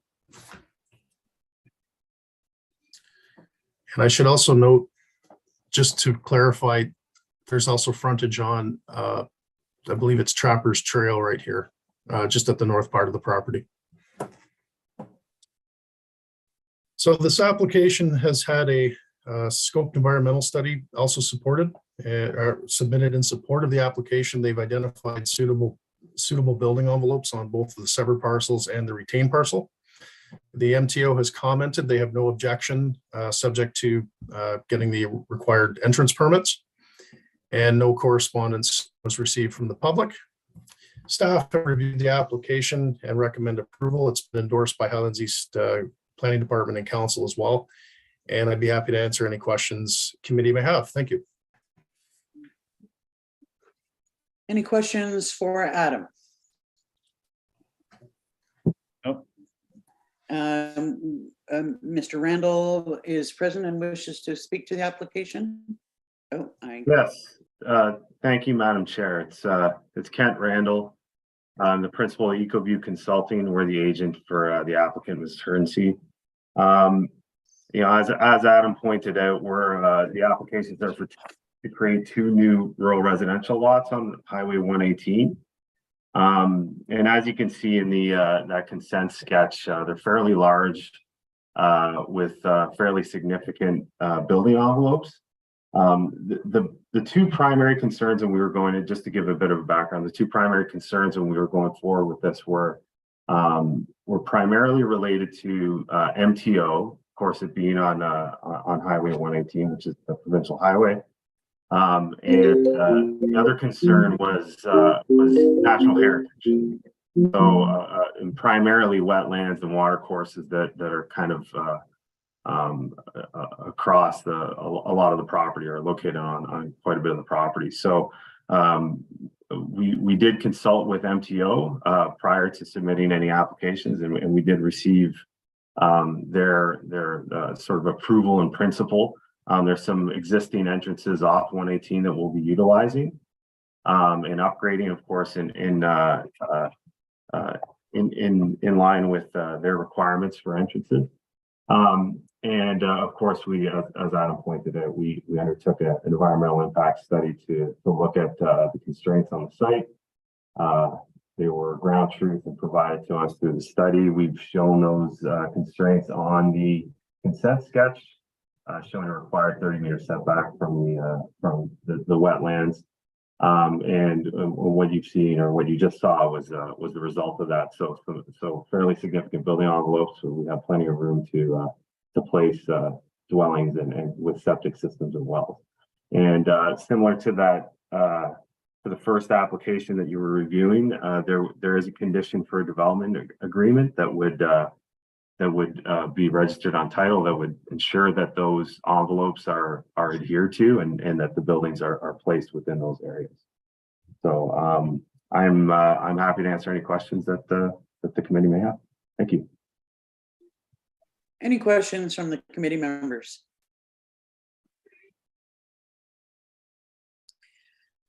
Okay, hearing none, we do have a resolution. Adam, I've just asked you to have a look at the resolution that the second portion of it is granting provisional approval just to one of the two parcels. Should we be adding this? Sorry, second through, part? so through you, Madam Chair, to committee, just for procedural clarification. So the staff report before you kind of dealt with both applications in one report. However, we will do a resolution for each application separate. Okay, so could I have a mover and a seconder to receive and grant provisional approval for application H4822? Move it. Member Blakes, Member Snyder. Okay. Be resolved that the Land Division Committee for the County of Haliburton receive the report related to applications for consent H-48-22 and H-49-22 Hernsey, and that the Land Division Committee for the County of Haliburton grant provisional approval of application for consent H-48-22 Hernsey, subject to the conditions outlined in the staff report. Member All in McKechnie. favor? Oh, go ahead, sorry.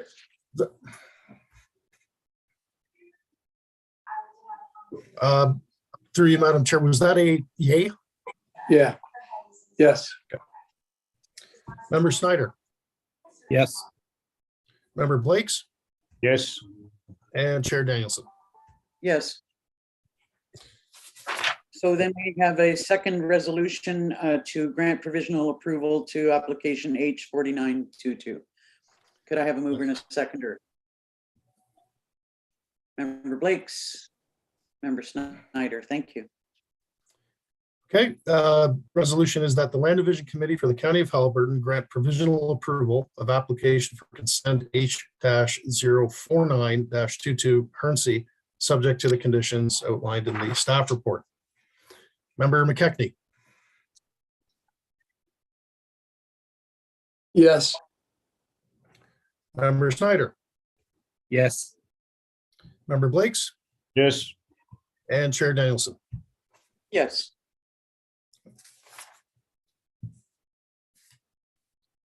That's carried. The next application is by RNF Mooland or Dorset Timber Mart to create a new rural residential lot. If you could go ahead with that report, Adam. Sure.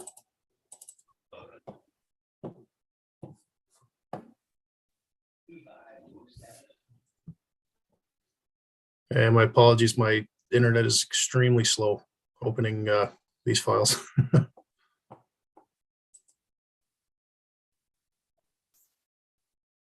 Okay, and again, I will share screen.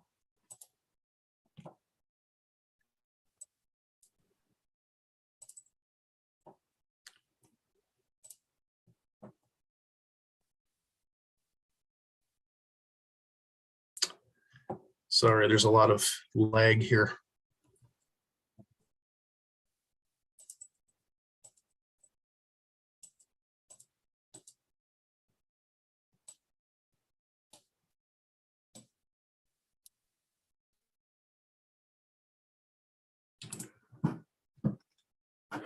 Okay, application H-05322 RNF Mooland, aka the Dorset Timber Mart, is to recreate this lot over here that's highlighted in red. And it contains an existing single detached dwelling, and the application would separate the dwelling property from the commercial business on the east side, which is the Dorset Timber Mart. Just should be noted that these two properties were actually separate lots, and around 2008 they merged when they were placed in the same name.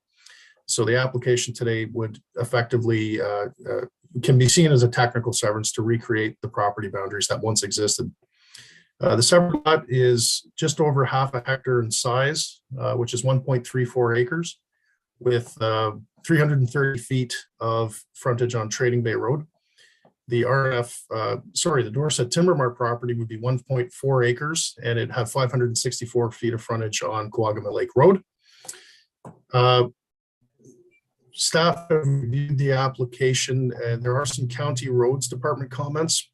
And in particular, one of the items is that this storage feature here be removed and relocated back onto the retained lands. And the other item is and this went to county council last week. It is a condition that this wood storage building that's been here for quite a while enter into what's called a license of occupation to recognize that there's a small portion of the building currently on the county road allowance. County roads department was circulated. They didn't feel that it was necessary to do a boundary adjustment or to take any land away from the road allowance. There are some utilities that run through there. And I believe county council did approve this in principle last week. So it's just a matter of getting the bylaw passed. And that is a condition of consent as well. That will be fulfilled fairly quickly. Just on another unrelated note, part of the, oh, okay, I've clicked something here that's, well, we'll see if the computer stays afloat here.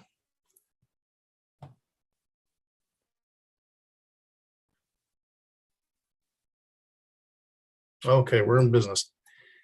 One of the other unrelated aspects of this application is that the owners currently have a backlot property down here where there are some storage buildings relating to the Dorset Timber Mart, and there's an unopened road allowance that separates these two lots. The applicants have applied to the Township of Algonquin Highlands to stop up and close this unopened road allowance that does have some structural encroachments, and the final outcome is that this blue triangle, the road allowance and the back lot here merge into one parcel, which basically contains all of the Dorset Timber Mart buildings and activities on site. So staff have reviewed the application. We have no objection. We recommend approval subject to the conditions that are in the staff report. Algonquin Highlands has endorsed the application, and I'd be happy to answer any questions that committee may have. I also understand that Mr. Ted Williams is in attendance as the agent for the applicant, who may also be able to answer any questions committee may have. Thank you. Mr. Williams, do you wish to speak to the application?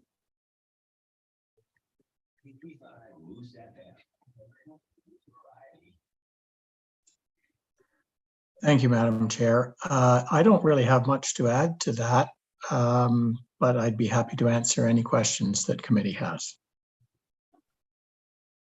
Are there any questions that the committee have?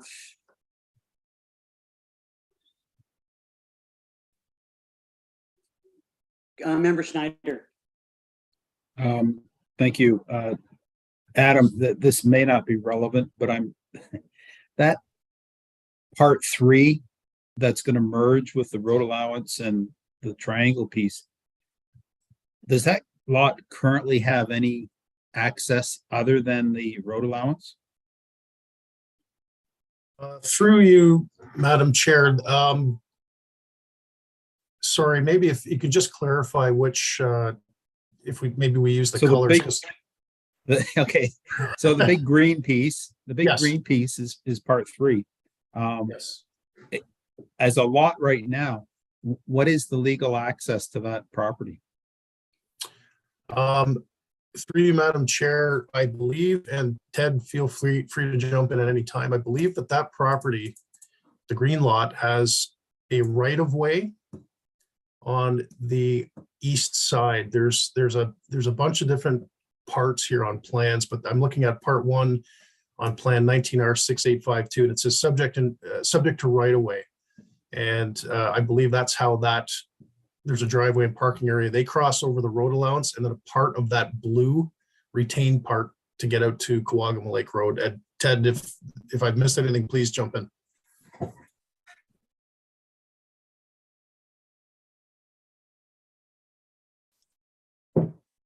Thanks, Adam. Yeah, no, that's legally you're right, but practically it's accessed through the Timber Mart property presently.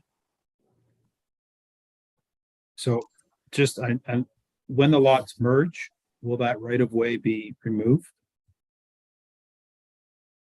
No, it's still over the neighboring property, so that right of way will remain unless the owners release it.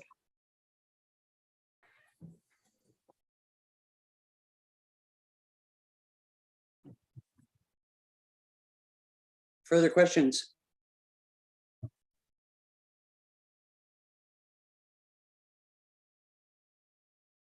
Hearing no further questions, we do have a resolution to receive the application and grant provisional approval. Could I have a mover and a seconder for that resolution? Councillor Snyder, Member Snyder. Member Blakes. Okay, be it resolved that the Land Division Committee for the County of Haliburton received a report related to application for consent H-053-22 RNF Mulan Limited, and that the Land Division Committee for the County of Haliburton grant provisional approval of application for consent H-053-22 RNF Mulan Limited, subject to the conditions outlined in the staff report. Member McKechnie. Yes. Member Snyder. Yes. Member Blakes. Yes. And Chair Danielson. Yes. That's carried. Okay, the next application is by 1455721 Ontario Inc. To sever a new shoreline lot in Algonquin Highlands. Thank you, Madam Chair. And I'm just going to pull up that report. I'll do a very brief walkthrough, and I believe Mr. Peter Hungerford from Marie Poirier Planning is also in attendance, and I'll defer to him to give a more comprehensive overview. Okay.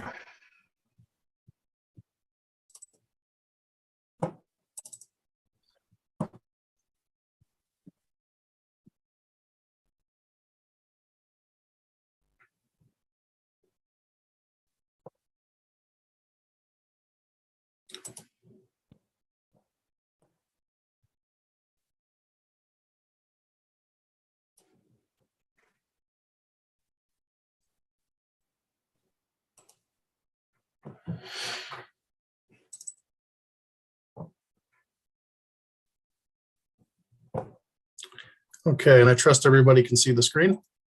Yes. Okay, thank you. Yes. Oh, it's painfully slow. Okay, so application H-056-22 is for 1455721 Ontario Inc. And just for a more local description, this property used to function as part of the Livingstone Lodge on Livingstone Lake. And this property had some of the dryland boat storage facilities, a storage barn, and I believe there was a main cottage and some some staff accommodations on the property. And what the application proposes is to separate, I'll back up just briefly. This is an existing storage barn. It's relatively new, built in the last few years. And this frame building here is the staff accommodations, which for all intents and purposes, it is a cottage. There's a full kitchen and bathroom inside. Down here is a dryland boathouse and storage building. It's been there for many, many years. And then the main cottage is right here, and it's more or less on the shoreline. And what the applicants would like to do is separate the two cottages onto each so that they're on individual lots. So the proposed severed lot on the east side would have an area of 0.76 acres, and it has two shoreline frontages. At the north end, it's got 131 feet, and at the south end, it's got 131 feet. And I should point out that the shore road allowance on both sides is not owned. It's currently owned by the municipality. So the cottage and this dryland boathouse are currently on municipal land, and this is a historic situation. The retained lot would have an area of 1.55 acres, and it would have 206 feet of frontage on the south, and it would have 177 feet of, sorry, I'm going to reverse that. The north will have 206 feet of frontage, and the south will have 177 feet of frontage. The application was supported with a site evaluation report, as well as looking at the lake capacity and the lake water quality. And some of the conditions that staff have required are that, number one, that the shore road allowance on the south side be purchased so that these structures do end up properly on the severed lot and the retained lot. And that'll be a condition of consent that the applicant will have 2 years to fulfill. Another condition is that a septic system be installed for this cottage down here. Currently, there's one system that services the staff, the old staff quarters, and this cottage. And in order to facilitate this severance, there's a condition that a new septic be installed for this cottage, and then this cottage will retain and use the system that's already in place. So staff have reviewed the application. We have no objection and support the application. Algonquin Highlands has also endorsed the application, and I'd be happy to answer any questions committee may have. And again, Mr. Peter Hungerford is here from Ripoye to also provide information. Thank you. Any questions for Adam at this point? Member Snyder? Thank you. Adam, one of Algonquin Highlands policies in their official plan is that the structures must be freestanding, substantive, and structurally sound, legally existing. How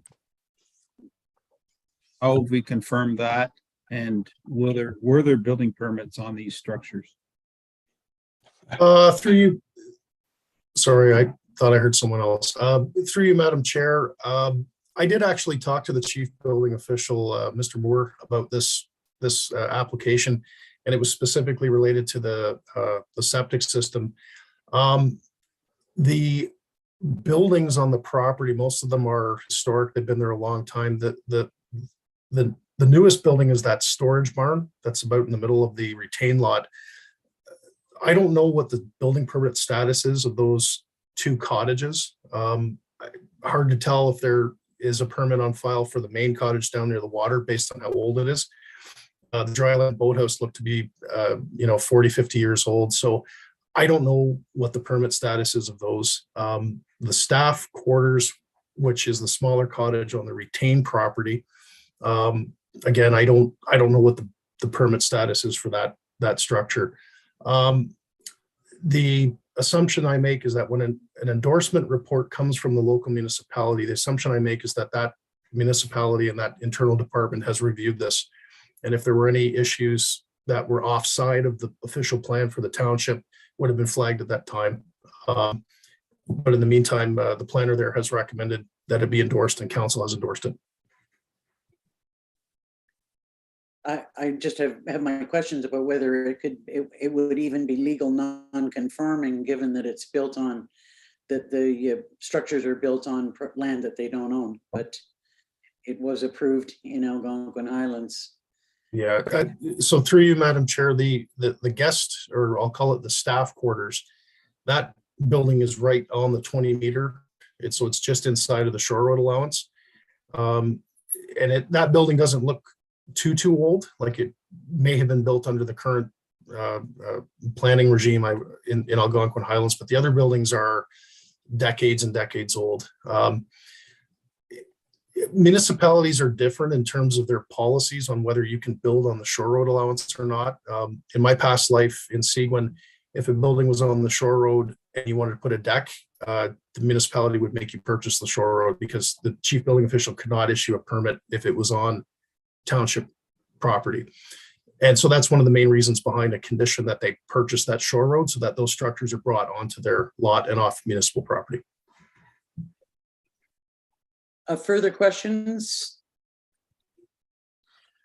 I was wondering about what appears to be a frame building that looks like it's going to, I can't tell if there's an encroachment there or not, because it looks like the lot boundaries go beyond the severed parcel.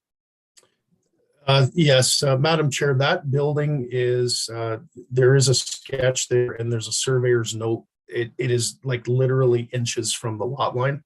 And that storage building on the severed lot is, I'm going to guess that it's more than 50 years old. I believe that the Algonquin Highlands planner has recommended a condition that the lands be rezoned. Yes, the proposed severed lands be rezoned to shoreline residential 2. So if there are any structural encroachments or any zoning discrepancies, they can be addressed through that zoning amendment. Member Snyder.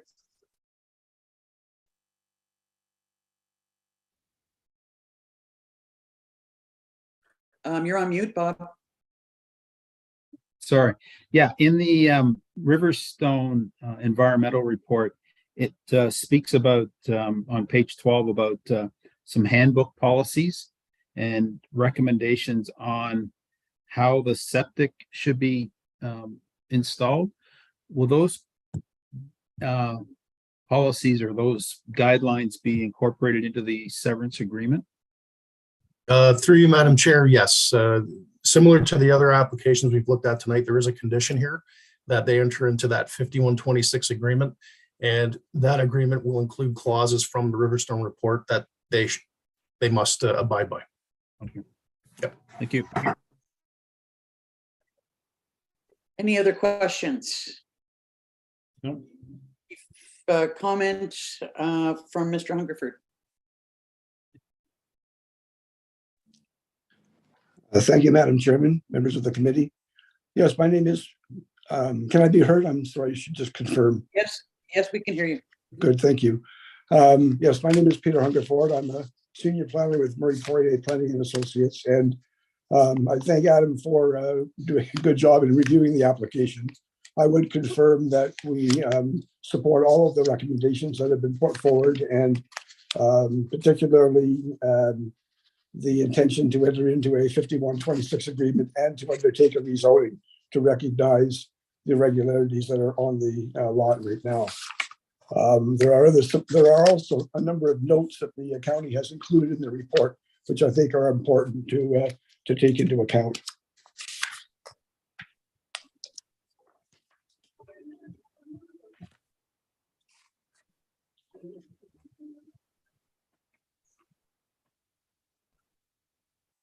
Any questions from the committee for Mr. Hungerford? Okay, we do have a motion to receive the application and grant provisional approval. Could I have a mover and a seconder for that? Councillor Blake, Member Blake, sorry, Member Snyder. It's late. Be it resolved that the Land Division Committee of the County of Haliburton receive the report related to application for consent H-056-22 1455721 Ontario Inc., and that the Land Division Committee for the County of Haliburton grant provisional approval of application for consent H-056-22 1455721 Ontario Inc., subject to the conditions of approval as described in the staff report. Member McKechnie. Yes. Member Snyder. Yes. Member Blakes. Yes. And Chair Danielson. Yes. Carried. And our final application for the evening is by BKS Carpentry to create a new residential lot, or it looks like 2 new residential lots and a lot addition in Algonquin Highlands. Thank you, Madam Chair. And again, just one moment to open my staff report here.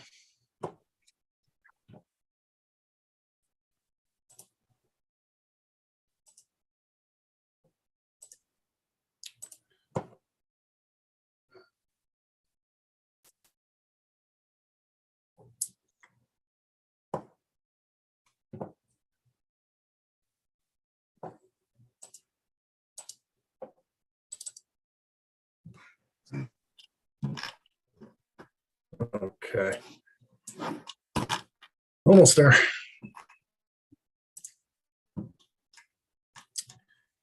So the applications before committee this evening are for the creation of 2 new rural residential lots. And then there was a third application for a lot addition, which I'm going to just set aside for a moment and talk about the 2 new severed lots. So severed lot 1, which is in the middle, is H57-22, and this would create a lot having an area of 5 acres with 300 feet of frontage on Buckslide Road. Severed lot 2, which is H5822, proposes to create a new rural residential lot having an area again of 5 acres and frontage of 300 feet on Buckslide Road. And I just wanted to point out some of the features here. An environmental impacts study was prepared in support of this application, and Riverstone has identified creeks, wetland features, and other features that they have also included these buffers 30 meters from the water courses and from the wetlands. So what we're left with is there's a significant building envelope at the frontage of each of these properties between Buckslide Road and the 30-meter buffer, which is this red line here. Just looking at the, I think I had the numbers for those building envelopes in there. The third application, sorry. Go ahead. Yep. The third application, which is H-05922, proposes to add this parcel here. It's a large parcel, which would basically be the retained lands from these 2 severances, and add them to this property here, which is 2200 Buckslide Road, which is contains the dwelling of the applicant. Procedurally, what went to Algonquin Highlands was an application to consider severed lot 1 and severed lot 2. And at the time, there was no mention or consideration of this lot addition between these 2 properties. And Algonquin Highlands has endorsed the creation of these 2 lots subject to the conditions that are in the staff report. At some point after that application was considered by the Highlands, it was amended to now include a lot addition. So we had some discussion with the agent, and they have since come in and applied for a lot addition to add this retained parcel to this benefiting lot at 2200. However, that application was not submitted to the Highlands. So procedurally, what the staff report is recommending is that we defer H5922 until Algonquin Highlands has had a chance to endorse this. Going back to the 2 severed lots, again, staff have reviewed the application. We've reviewed the EIS. We're happy with the recommendations and the conditions that are included in the report. And staff recommend approval subject to the conditions that are in the staff report. And I believe we have Bev Wicks from Riverstone is here. And there was also correspondence received through a phone call that had to do with a potential increased buffer to the wetland that's across Buckslide Road on the west side. And so I'd be happy to answer any questions committee may have. And Bev Wicks also is here. And I believe Peter Hungerford, we just heard from, is also the applicant's agent on this application. So perhaps we could open the floor to them. Thank you.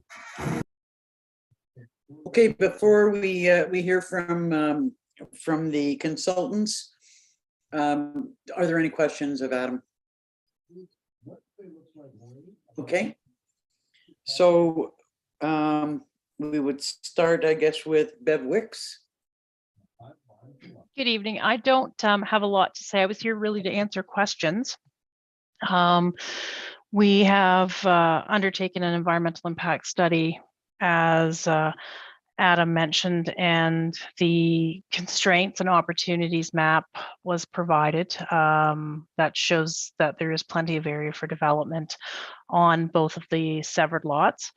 And there's a series of recommendations contained in our report that if implemented through the proper planning tools, resulted in us having no concerns about the development.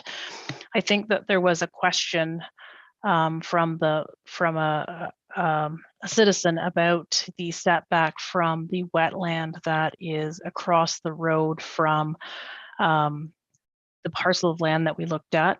And there was a request for a 30-meter setback. And I think from that wetland. And I think that just the fact that we have a municipal road allowance and a road through that area, along with a required 15-meter setback, would address that buffer requirement.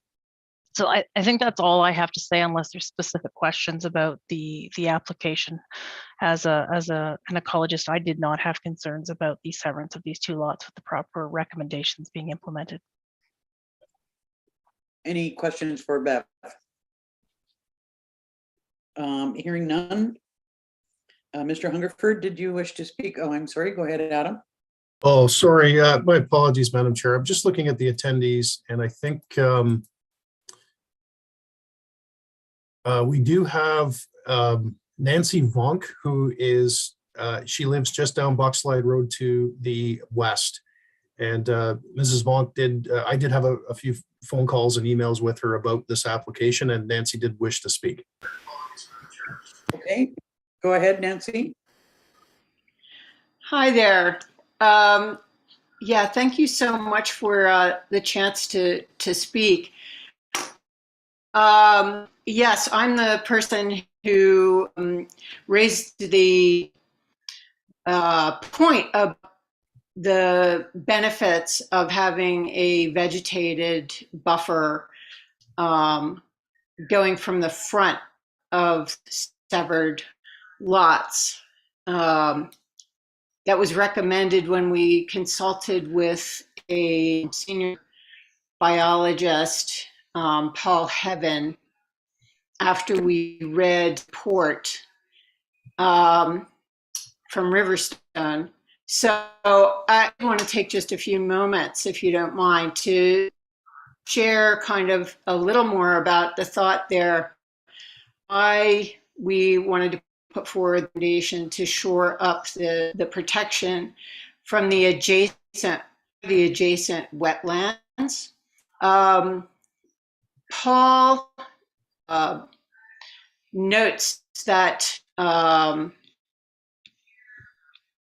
although Riverstone did a really great job assessing and laying out steps needed to protect that natural function and features on the site, there really was there was one more opportunity to improve the mitigation measures.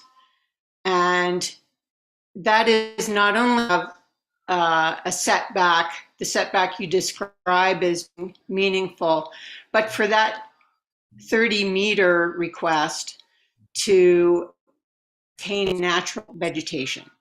So to not be disturbed. Now what's allowed for is for vegetation to be cleared in an area that he thought was would be really meaningful on to vegetation.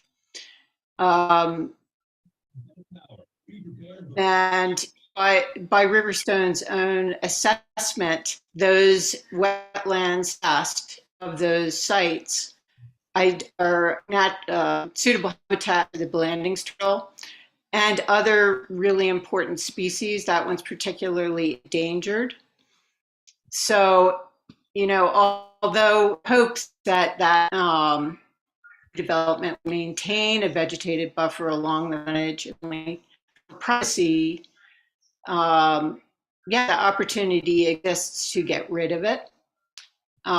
So with all the benefits of what that natural vegetation can provide, with really preventing a flow of contaminants from going straight into that marsh of all sorts.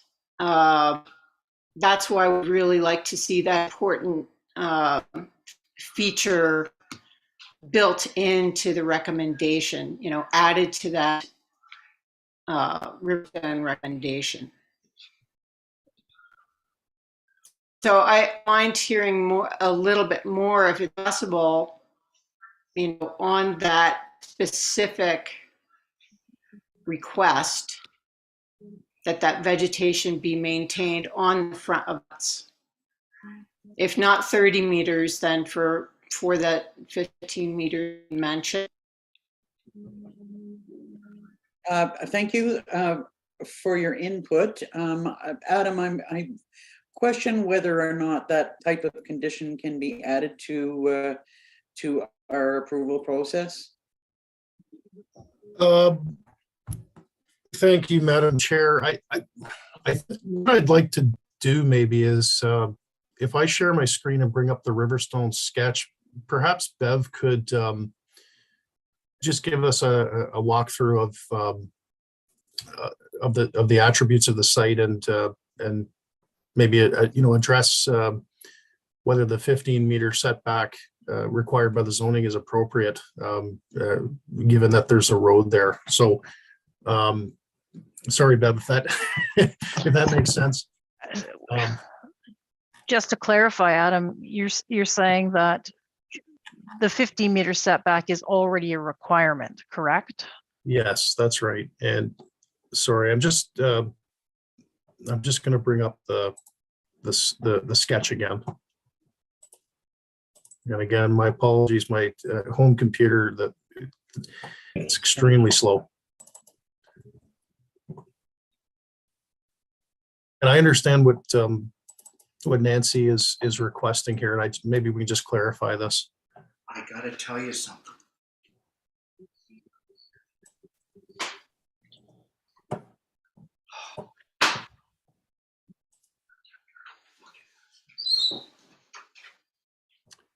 Okay. I trust everybody can see this. What I believe Nancy is referring to is the pond is over here and the wetland is over here, but we do have a 20-meter wide right of way for the road. And then the municipal zoning setback for buildings and structures is 15 meters or 50 feet from this black line here. So the total distance to that wetland, when we factor in the 20-meter road allowance and then the 15-meter setback, that's a total of 35 meters of separation. And I think what Nancy is referring to is that there should be a 3-meter setback from this black line back into the property. If Nancy, have I hit it on the head? That's the thought is how meaningful it can be to maintain the vegetation, natural vegetation. Again, Paul Heaven's thought was 30 meters in from the front of those lots. Staying vegetated could have a real powerful benefit to preventing disturbance of those wetlands that are right on the other side of Buckslide Road, and that the property slopes right down into. As opposed to right now, that could be cleared. And whether it's 30 meters was his notion of what was the right amount. If it can be if it can't be 30 meters, some kind of natural barrier there would really, again, my understanding, consulting with him, hiring him as a professional to look at this. That's something he felt really strongly about. And I should say, I'm sorry, I didn't clarify. I own property on the other side of the road, and part of it is wetlands, which have been, which Paul Heaven, a consultant, is thereof. He knows of them. He does our property for the forest management property that's available through Ontario. So there's real familiarity there with this area.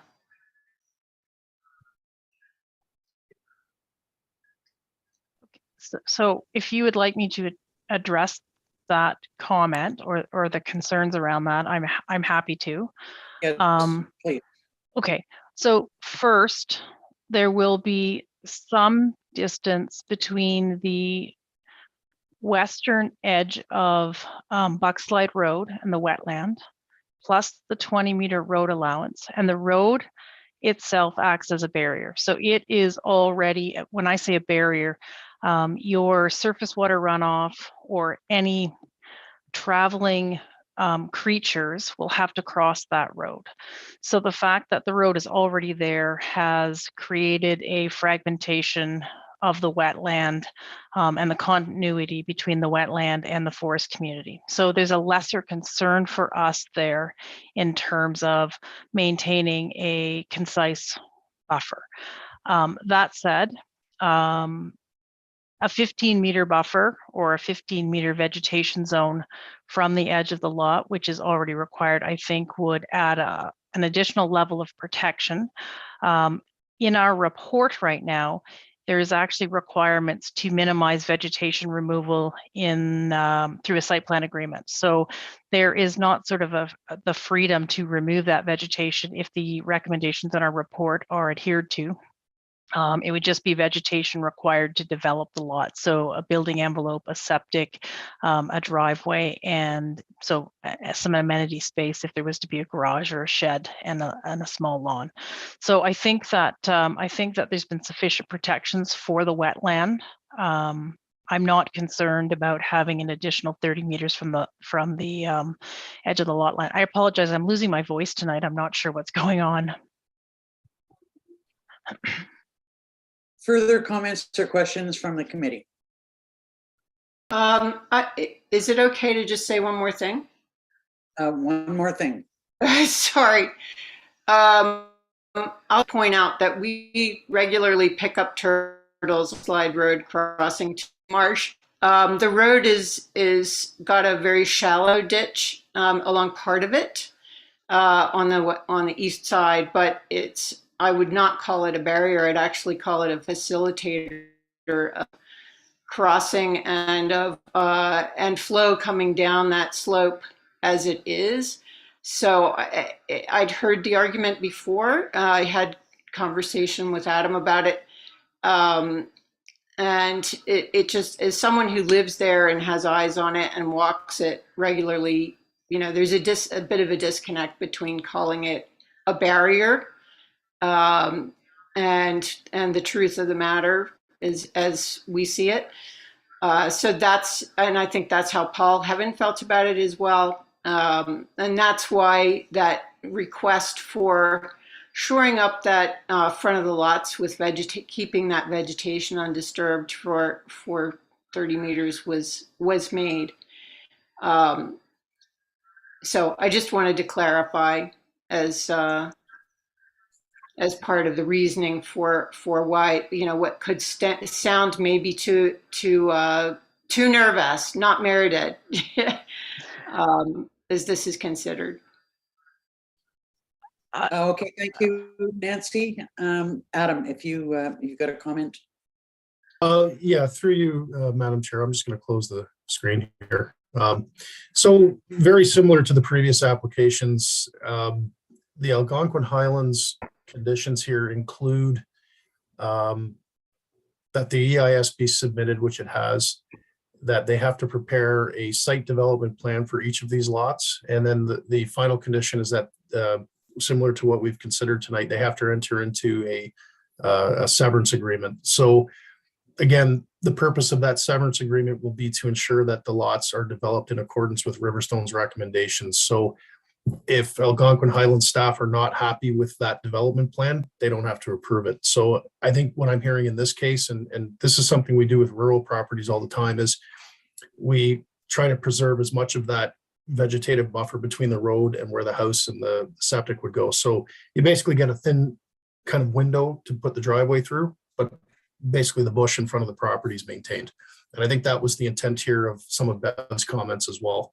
So once that development plan goes to Sean, he can review it, and he can also circulate that plan to Bev at Riverstone for comment as well. Member Snyder. Thank you. For Adam, is the 30-meter setback a Algonquin Highlands policy? Through you, Madam Chair, the Algonquin Highlands zoning bylaw requires a 50-foot or 15-meter setback from the front lot line back into the property. No, the 30 meters is it required from wetland features? No, there's no particular setback in this case to a wetland feature. It's just to the front lot line. Okay, so I need to clarify then. So the 30 meters that have been shown on the features that are on the property, that is not a requirement of Algonquin Highlands? Through you, Madam Chair, that's a requirement that Riverstone has recommended to those features based on the site analysis. And I see Bev's hand is up too. Maybe she can add. So then my question to Bev is why they would not place that same 30 meter setback from features that are adjacent to the property. So the answer to that is twofold. One is that there is a separation distance already between the road and the wetland itself. There is a 20-meter road allowance, and then there's a 15-meter municipal setback. So there is already in excess of 30-meter requirement. And when you have a road as a road that intercepts or dissects the area between a wetland and a property, the fragmentation has already happened, and you can typically apply a lesser buffer. However, in this case, there's not been a lesser buffer applied in the sense that there's already a requirement for an additional 15-meter setback from the edge of the property. So you have 35 plus meters from the wetland proper. I spoke with Paul Heaven today just to clarify what his concern was, and just to make sure that I understood where the concerns were coming from.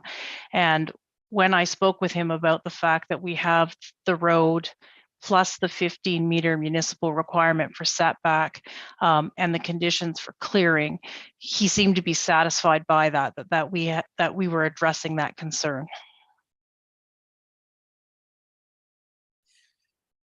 Any further questions? Bev, did you wish to comment further? No, that's all. I'm here to answer questions. I'm satisfied with the 15-meter setback from the property line will give us more than a 30-meter setback from the additional wetland. Bev, Nancy, I'm sorry, you've had your opportunity to speak more than once. At this point, we're dealing with questions from the committee to our staff. Adam, I'm just wondering if there is the capability of us adding a condition to emphasize the need for a buffer or for trees to a buffer of trees to remain. Through you, Madam Chair. So what, just to give me something to think about here, what were you thinking in terms of buffer? What would you like to see, or what would you suggest? Well, what I was hearing from Bev and from the documentation from Algonquin Highlands was that there would be a 15-meter buffer zone from the property line to any development that took place. It would seem to me that I'm hearing that if there were trees left in that zone rather than it to be cleared, that would add further protection. Yes, basically yes. The Riverstone report really has looked at the features that are on the property basically behind, and they've recommended that 30-meter setback. So what we're dealing with here is really addressing the setbacks and buffers to the wetland, which is on the west side of Buckslide Road.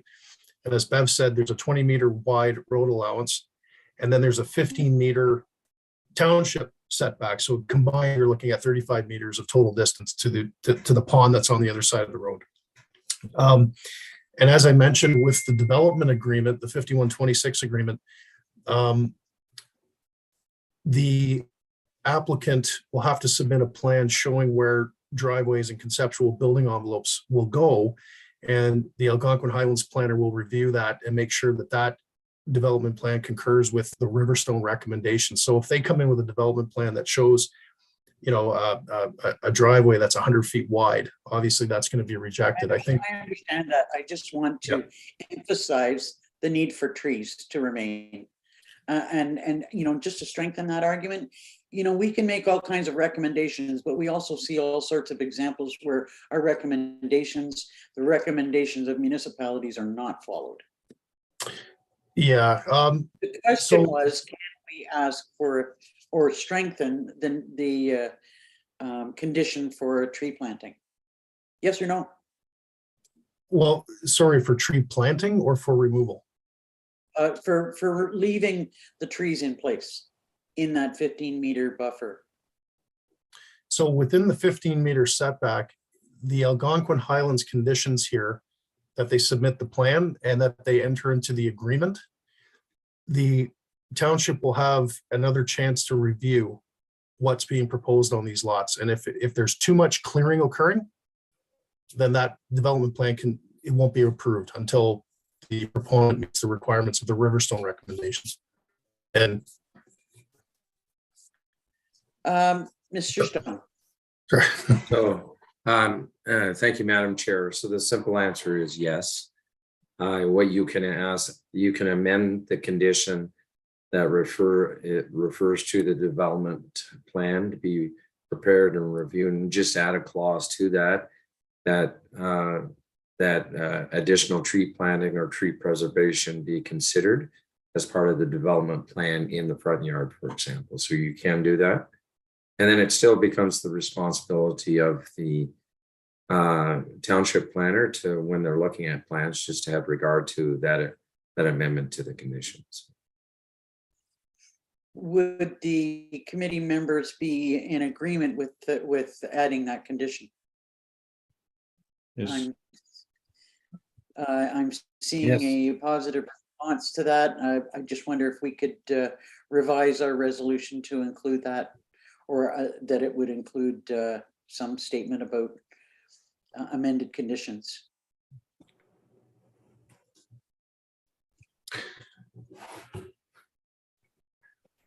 Councillor McKechnie, Member McKechnie, I'm sorry. Whatever was, I'm just curious to know, like, you were making these conditions and Dysart requested the same type of an opportunity. Because we're quite concerned, we're not dealing with the same type of a buffer that this situation here is dealing with. We're dealing with bedrock. We're also dealing with an example beside us.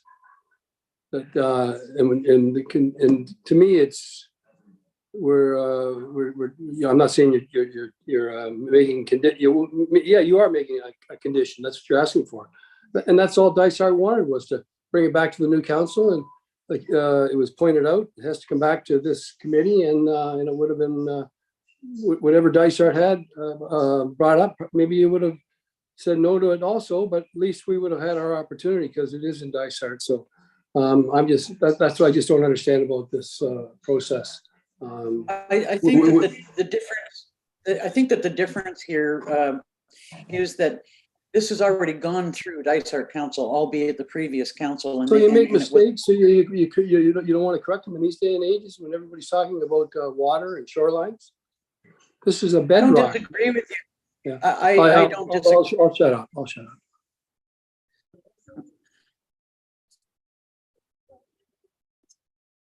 Are you ready with the resolution, Adam? Madam Chair, I'm just I'm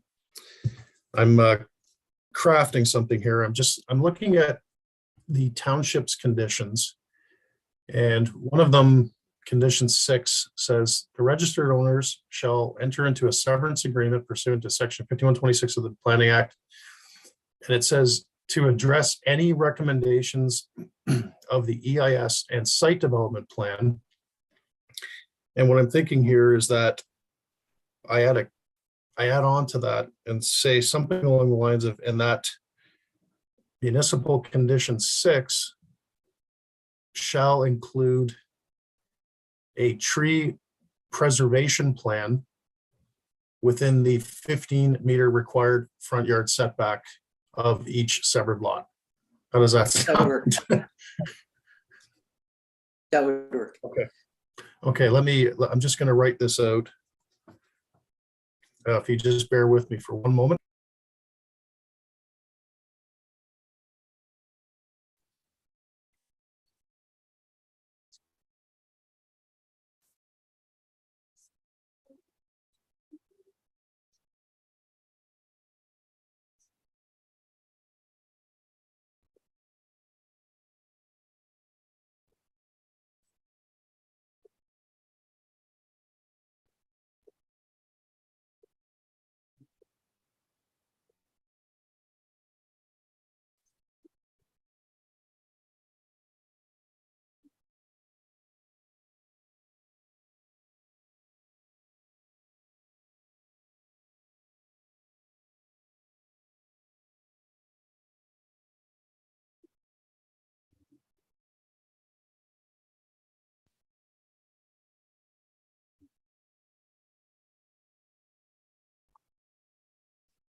Madam Chair, we do have another person who's joined the meeting. I'm not sure what applications they're here for, but I can ask them to speak if they are interested in this application.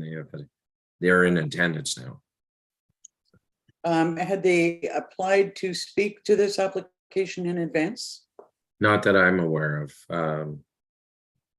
Adam, are you aware of Patrick Dube? Yes, that Mr. Dubé he's in relation to the application just before this one that's been dealt with. Okay. All right. Okay, committee. So I'll read the resolution in its entirety, and because we have 3 applications here, two will have resolutions to approve, and then the last one is to defer. So I'll start with the first one, which is 57, with the amended or with an addition to the resolution that deals with tree preservation. Okay. If that's okay with you. Okay. Be it resolved that the Land Division Committee of the County of Haliburton receive the report related to applications for consent H-57, H-58, and H-5922 BKS Carpentry, and that the Land Division Committee for the County of Haliburton grant provisional approval of application for consent H-5722 BKS Carpentry, subject to the conditions of approval as listed in the staff report, and that municipal condition 6 include submission of a tree planting and preservation plan pertaining to the area within the required 15-meter front yard setback of the severed lot. Can I have a mover and a seconder for that resolution? Member Snyder, Member Blakes. Member McKechnie. Yeah, was there an option there to defer? The resolution on the floor is to approve with the amended condition. So I'm looking for a vote from each member. I thought you said something about deferring. Sorry, on this one, no. I just thought I heard the word. Yeah. But I'll just, can you come back to me? Sure. Member Snyder. Yes. Member Blakes. Yes. Chair Danielson. Yes. And Member McKechnie. No.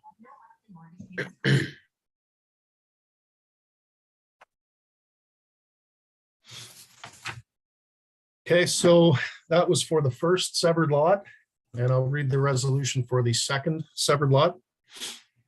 Be it resolved that the Land Division Committee of the County of Haliburton received a report related to applications for consent H-57, 58, and 59, 22 BKS Carpentry, and that the Land Division Committee for the County of Haliburton grant provisional approval of application for consent H-58-22 BKS Carpentry, subject to the conditions of approval as listed in the staff report, and that municipal condition 6 includes submission of a tree planting and preservation plan pertaining to the area within the required 15-meter front yard setback of the severed lot.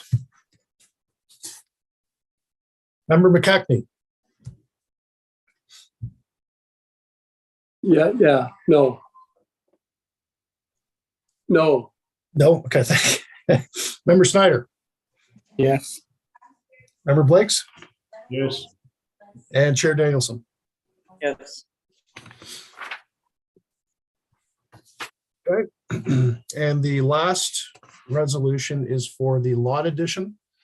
And this is for deferral pending Algonquin Highlands endorsement. Be it resolved that the Land Division Committee of the County of Haliburton receive the report related to applications for consent 57, 58, 59, 22, BKS Carpentry, and that the Land Division Committee of the County of Haliburton defer application for consent H-05922 pending receipt of endorsement of the application from the Township of Algonquin Highlands. Member McKechnie. No. Member Snyder. Yes. Member Blakes Yes. and Chair Danielson. Yes. Okay.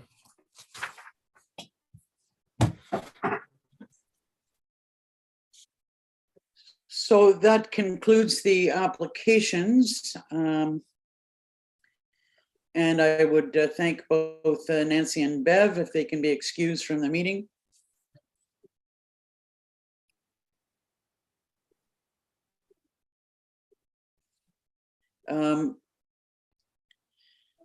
I just wanted to, I don't think that we have any other particular business other than to try and explain the difference between the first application that we heard and this application.